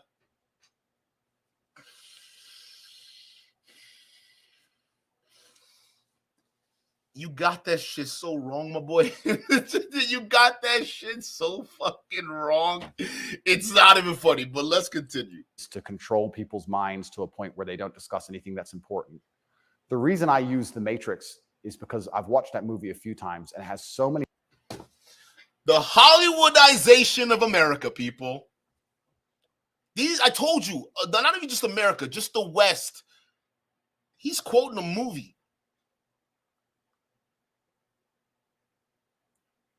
I watched the movie multiple times. This is the red pill, blue pill, right? Which one? We got to escape, right? Get out of your fucking Hollywood bubble, man. Face reality. There ain't no Matrix. There's action and there's reaction. That's the only thing that exists, all right? There's something that's acting and there's something reacting. That is it. You acted, there was a reaction. There's no Matrix. They're just people going about getting what they want. You did that for a while. You loved the corruption. You loved being part of that empire. And now all of a sudden, because you bragged about it too much, and now the empire strikes at you, now you have a problem with it. This is hilarious. Any similarities to the... Have you seen the movie? No. You've never seen the movie The Matrix? No, I don't watch any movie. I don't want to talk about it on camera. No, I'm very dyslexic, and it's hard for me to watch video. Got it. Honestly. Understood. But there's so many similarities, and the basic premise is that humans' minds are controlled and put inside of a false reality so that their body heat can be manifested for the machines. And I don't think it's much different to reality. Our minds are controlled. We're put in a false version of reality. We're told things aren't true. We're arguing over things that don't matter. We're observing a false version of events. And the goal of it is just to distract us long enough for our bodies to be used for the machines, the soulless. And I think it's pretty similar, striking similarities. And even then, there's a bunch of other similarities which are difficult for me to explain. You haven't watched the movie, but they're... I'm sorry. No. They don't need to harvest our bodies. Okay. Matter of fact, they've already figured out how to grow bodies, or at least body parts. They know how to do that, right? They can grow an ear on a rat. Okay. Harvest your body parts. Okay. Come on, bro. They're literally creating meat. All right. From molecule cells. All right. I don't think they need to harvest you for power. AI is going to run everything. AI is going to take care of everything. And the moment they figure out how to merge AI with the fully functional automaton robot, right, that can do things and function things the same way a human can, corporations are just going to choose that over human beings. If anything, human beings aren't going to be harvested, my boy. Human beings are going to be left behind. That's the future you're planning is completely different. We are not facing our bodies being harvested. We don't even need that. That's bullshit. All right. Not even literally speaking. They don't even need our minds. When AI dominates everything, who fucking cares about you? Human beings are going to be left behind. Society will have no need for us. And we're already seeing examples of that right now. The fuck? If governments can get away and corporations can get away with working the shit out of a fucking robot than a human being that's going to cost money and be a burden on the system, health system, economic system, because, you know, you got to take care of them. You got to fund their needs and their happiness and their wants. They would much rather just leave you behind and go with the robots. That's the Matrix. We're living in a world right now, people being left behind, and yet you're talking about, yeah, you know, I draw parallels from the movie. There are agents inside of the Matrix, and the idea of the agent, the purpose of the agent is to make sure that nobody understands how the Matrix really works and to wake anybody's mind up. They want to keep you asleep. And any person can become an agent at any time. If they're not unplugged, if their mind is not free, they can become an agent, and their job is to keep you asleep. And you see agents all the time. COVID awoken me to agents. When I would sit and talk to somebody and they seemed perfectly rational and normal until I mentioned COVID, and then they'd fully change. No, it's dangerous. No, what do you mean? What do you mean? Are you crazy? My grandma got sick. And they became an agent instantly and started repeating the news to me. No, it's because they're thinking, how dare you say COVID is fake, because they just saw their grandma getting sick. Could it just be there? They saw their grandma getting sick and say, hey, that's a real fucking disease. Maybe their grandma was on a ventilator. You would have never known that. But for you dumbass to come up and say, yeah, it's just fake.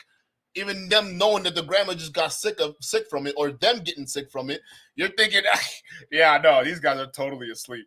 They don't know what they're talking about. Huh? I think they're watching their grandma on a ventilator is pretty real to them. This guy. I just can't believe it. This guy, Jesus Christ, man. It's just so bad. I was like, your grandma got sick. How old is she? 97? Interesting. Oh, I better lock myself in my house then. Dumbass. So,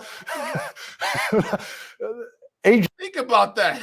You're being laughed at because one guy comes up to you and says COVID is fake. And you having personal experience, like your grandma getting sick from COVID, you would disagree, but they're laughing at you. They're laughing at your world experience because their worldview is different. Doesn't that sound familiar? It's like these guys don't. Oh my God, dude. Oh my God. A lady, shout out to you for the $2 super chat. She says, Tate's answer to the Matrix is to be a pimp. Facts. This guy is so dumb. It's not even funny. It's not even funny. Agents exist and the Matrix exists, and I think most people's version of the world is a false one. The idea and the world that most people have in their mind and how society functions and how all these things function, I genuinely believe is completely false. I think they've all been lied to. I don't think anybody understands how any of these. But there is no right answer. My worldview of how the society functions is definitely different from Andrew Tate's. And my worldview is definitely different from most of you guys in the chat right now. Matter of fact, I'm pretty sure you guys in the chat right now have differing worldviews on how society functions than myself, than Andrew Tate, and from each other, and probably from some of your family members. We're human beings. We're different. We're not a monolith. There's no universal thought. Right? So just because they don't think your way, it doesn't mean they're dumb. Everyone has that. Actually, you know what? If they think your way, they're probably stupid. So just to throw it out there. But realistically, even if it's dumb, it's still a different way of thinking than other people. Okay? So who are you to know what's right or wrong? You got to look at the facts and the research. And some people think the facts and the research, they'll rather follow that. And you on the other side may see, hey, the facts and research are fake news. And you might go with a different thing. That's okay. All right, but our worldview are different. Doesn't mean I have to capitulate to yours, nor does it mean I'm stupid for listening to you. You understand? That's just how it is. Like the fact that if we didn't have this kind of differentiating opinions in this world, it'd be a very dangerous place. right? More dangerous than what it is right now. We're glad that we have difference of opinion, that we can at least argue within the system of law, at least get things across, right? It's not a perfect system, but it's what we got. All right. And we want people with different ideas because they're historical examples of how one group with one dominant idea takes over the entire government. We see what actually happens. All right. It's not good. We need different parties. We need people with different ideas and different projects and different things that can bring. And we need people to disagree. All right. As long as there's room for discourse, I think that's a good thing. If everyone's listening to the same thing, how would you know if you're wrong? The world works. And I try and use some very simple, very simple analogies to wake people up. I said to one of my friends once, I said, if me and you could play video games for $10,000 and you could cheat, would you cheat? He goes, well, no. I was like, if I was whooping your ass and it was 10 grand a game and you could cheat, would you cheat?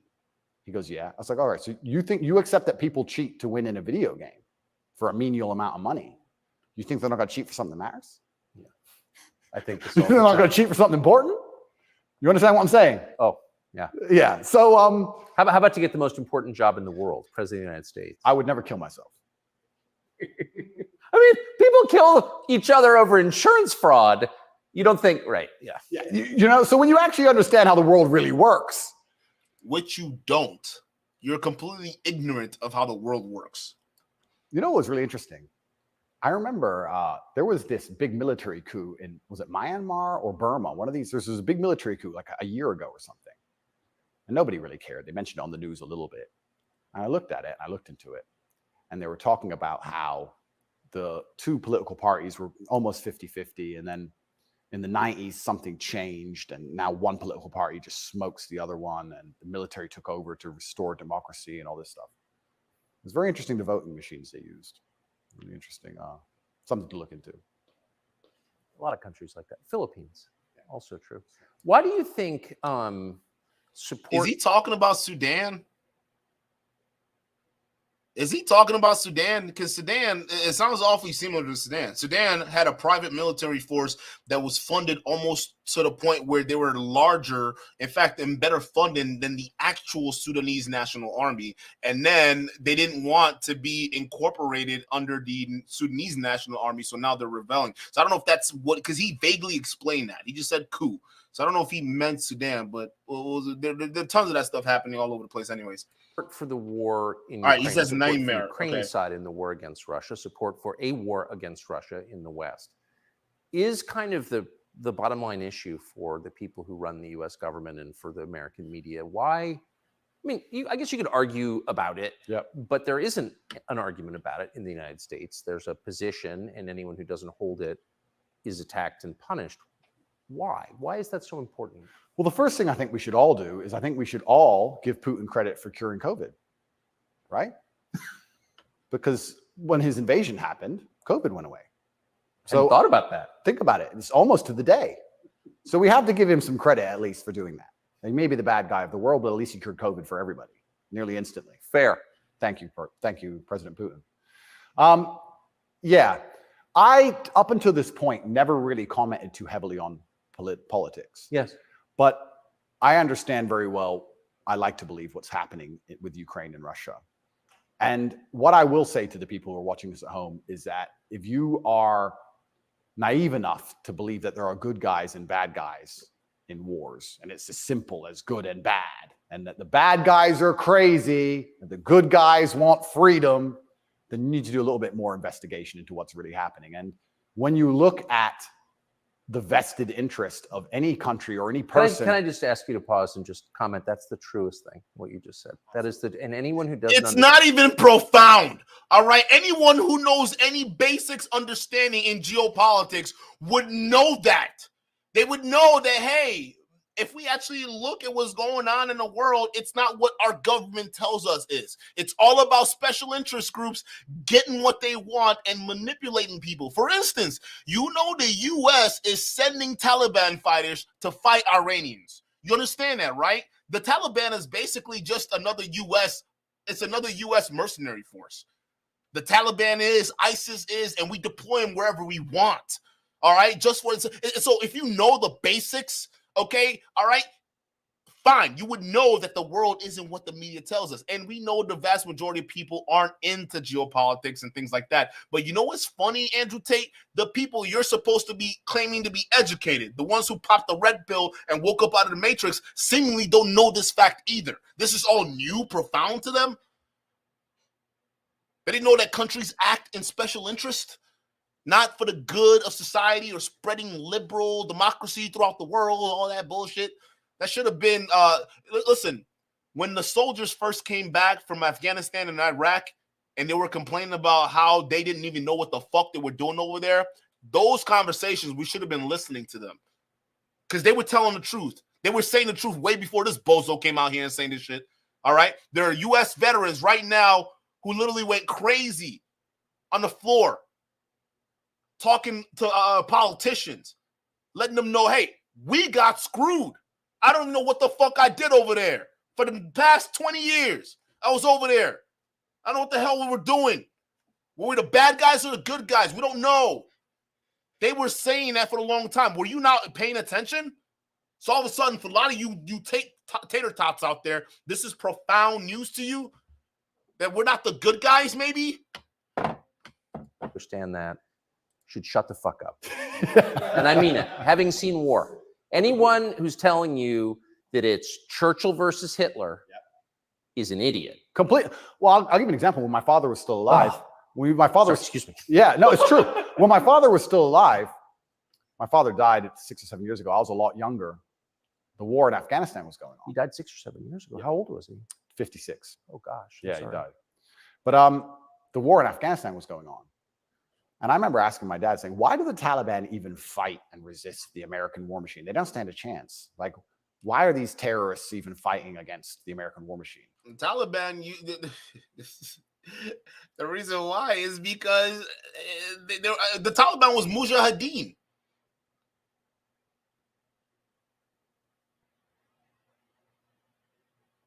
And we used to be partners with them.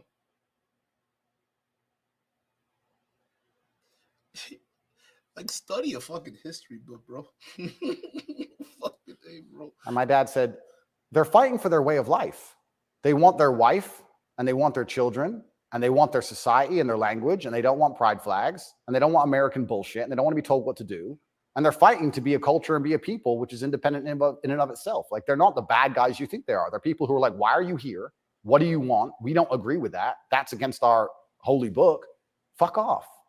Right? So even there's no such thing as good and bad in any war. And no, there is. There is. It just comes from down to your perspective. But nah, the shit that caused the Taliban to form, the shit that caused Al Qaeda to form, were done out of bad intentions. The Iraq war was a lie. We took out Saddam. Al Qaeda formed out of that, and from Al Qaeda we split off and had ISIS. And you know what's so fucking funny about all of these groups, terrorist groups? They're all under the thumb of the United States now. You realize that we could deploy the Taliban wherever we want. Matter of fact, the Taliban has our gear now. That's not by accident. I hope y'all know that, right? They're using our gear to not only antagonize Iranians, who we want to conquer next, but they're using our gear to send the Taliban and some Al Qaeda forces to fight in Ukraine. You see how we come in, we take over a country, disband their military. They all turn them these terrorist mercenary groups that we somehow end up partner with or hiring to do dirty work for us. This is not, I mean, it's complicated, but if you look into it, it's not as complicated as you think. This shit right here is what you should be talking about, actually. Okay, this is what y'all should be talking about. I would indulge in this conversation all day long, all fucking day long, bro. And people, who is your father? My father was a chess master. He worked for the CIA when he was a linguist for the CIA, and then he was American. He was discharged, and for a story I won't tell, but he was a chess master, and it's very interesting. I encourage people to look at his Twitter. He still has Twitter at Tate Terrific. And everything he was talking about 11 years ago is so important now. 11 years ago, no one cared about. We had the Donbass in 2014. People cared. Yes. People cared a bit, but he was literally, he predicted the future. You want to see how chess players can see the future? Read his Twitter. Everything from LGBTQ, why they need your kids because they can't have their own, to the war that's coming and how Europe's going to have an energy crisis, to the letter. It's all on his Twitter. It's amazing to read. It's like you could tell the future. 10 years ago, no one talked about any of this stuff. I'm gonna tell you this. I'm gonna stop it right here. I'm not play this whole live stream, bro. First things first. They already knew there were documents out there trying to get Ukraine into NATO. All right. Russia already said that was a hard red line for them. And Russia said there was going to be a war. They already said all this stuff was already announced. Your daddy didn't predict shit, bro. Your daddy just read the documents and said, hey, Europe's going to have an energy crisis. Yeah, no shit, because the biggest gasoline, all right, or country with the gasoline pump, like we call Russia, is at war with the country that has one of the biggest grains out there. All right. So now we're facing food crisis in Africa, food crisis in Europe, and then we're facing energy crisis all over the place. All right. It's affecting everybody. It doesn't take a guy to listen, bro. Who is that? I forgot what that, there's a think tank that literally had this all written down.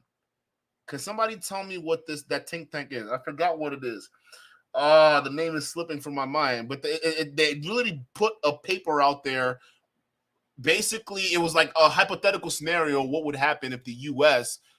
Basically used Ukraine to provoke Russia, right? All the stuff that's happening now, they already predicted that in those papers. Like there was already a think tank that did the research for it. And that think tank wanted America to go to war. I forgot what that was called. Something report. I forgot what it is. Fuck. All right. I'm going to keep playing a little bit because now I want to find what the company was. Somebody help me in the chat, but I'm going to look it up right now. Did he live in the U.S.? Yes. Yeah, he lived in America. Fascinating. Yeah, it's crazy. But he was telling me about a lot of this stuff even when I was a lot younger. And as we said, there's no good guys and bad guys. But when you have a vested interest in something, I think that people are relatively simple. You're talking about why the American government has such a vested interest in this war. Which is not good for America. Which is not good for America. So is it, well, we can say it's for money or we can say it's for power. What else would it be for? What is it really for freedom and democracy? Well, the Rand Corporation. It was the Rand Corporation, guys. The Rand Corporation already had a memo out on the Ukrainian-Russia war. Everything they wrote in that document that was back in, I forgot how long ago it was. Hold up.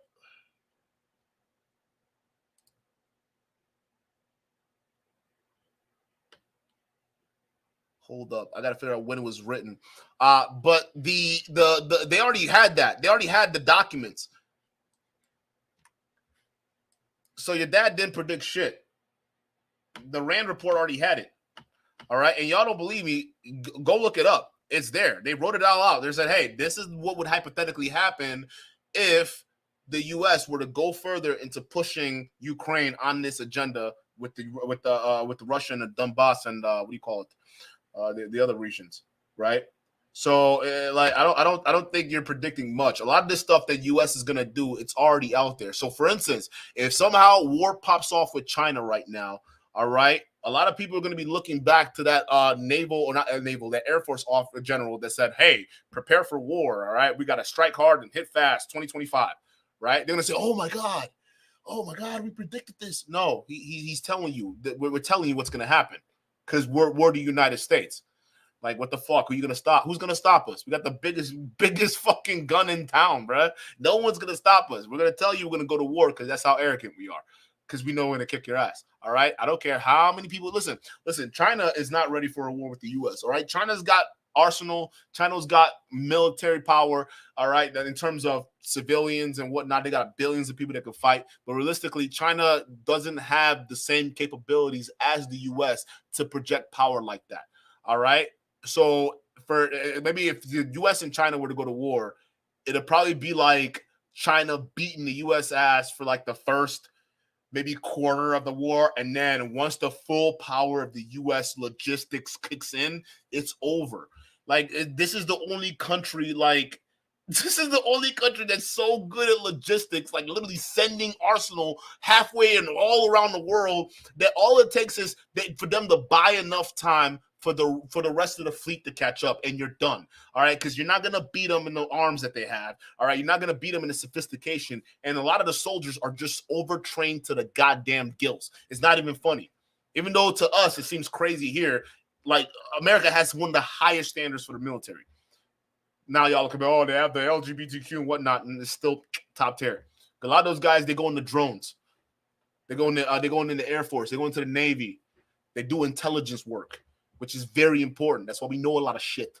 Guys, I appreciate y'all being here. I can't do this anymore. I really can't. I can't, bro. Like, this is burning my ears listening to these clowns talk about things they don't know about, right? And Tucker Carlson has been the most biggest embarrassment that has ever existed so far, right? I don't know what's going on with him in this interview. I don't know why he's treating Andrew Tate with kitty gloves, right? You could just ask the questions that need to be asked so we can get the answers that need to be had. But apparently we can't look to independent media now, because a lot of these guys who came from traditional media are now bringing their traditional media bullshit to independent media, and nobody can tell the truth anymore. Independent media right now, I'm going to tell you, is going to go the way of legacy media. Everyone is going to be doing the exact same thing. They're going to be covering for each other like the mainstream media covers for people. You see what I'm saying? You already seen that in the independent media. You can't trust it, bro.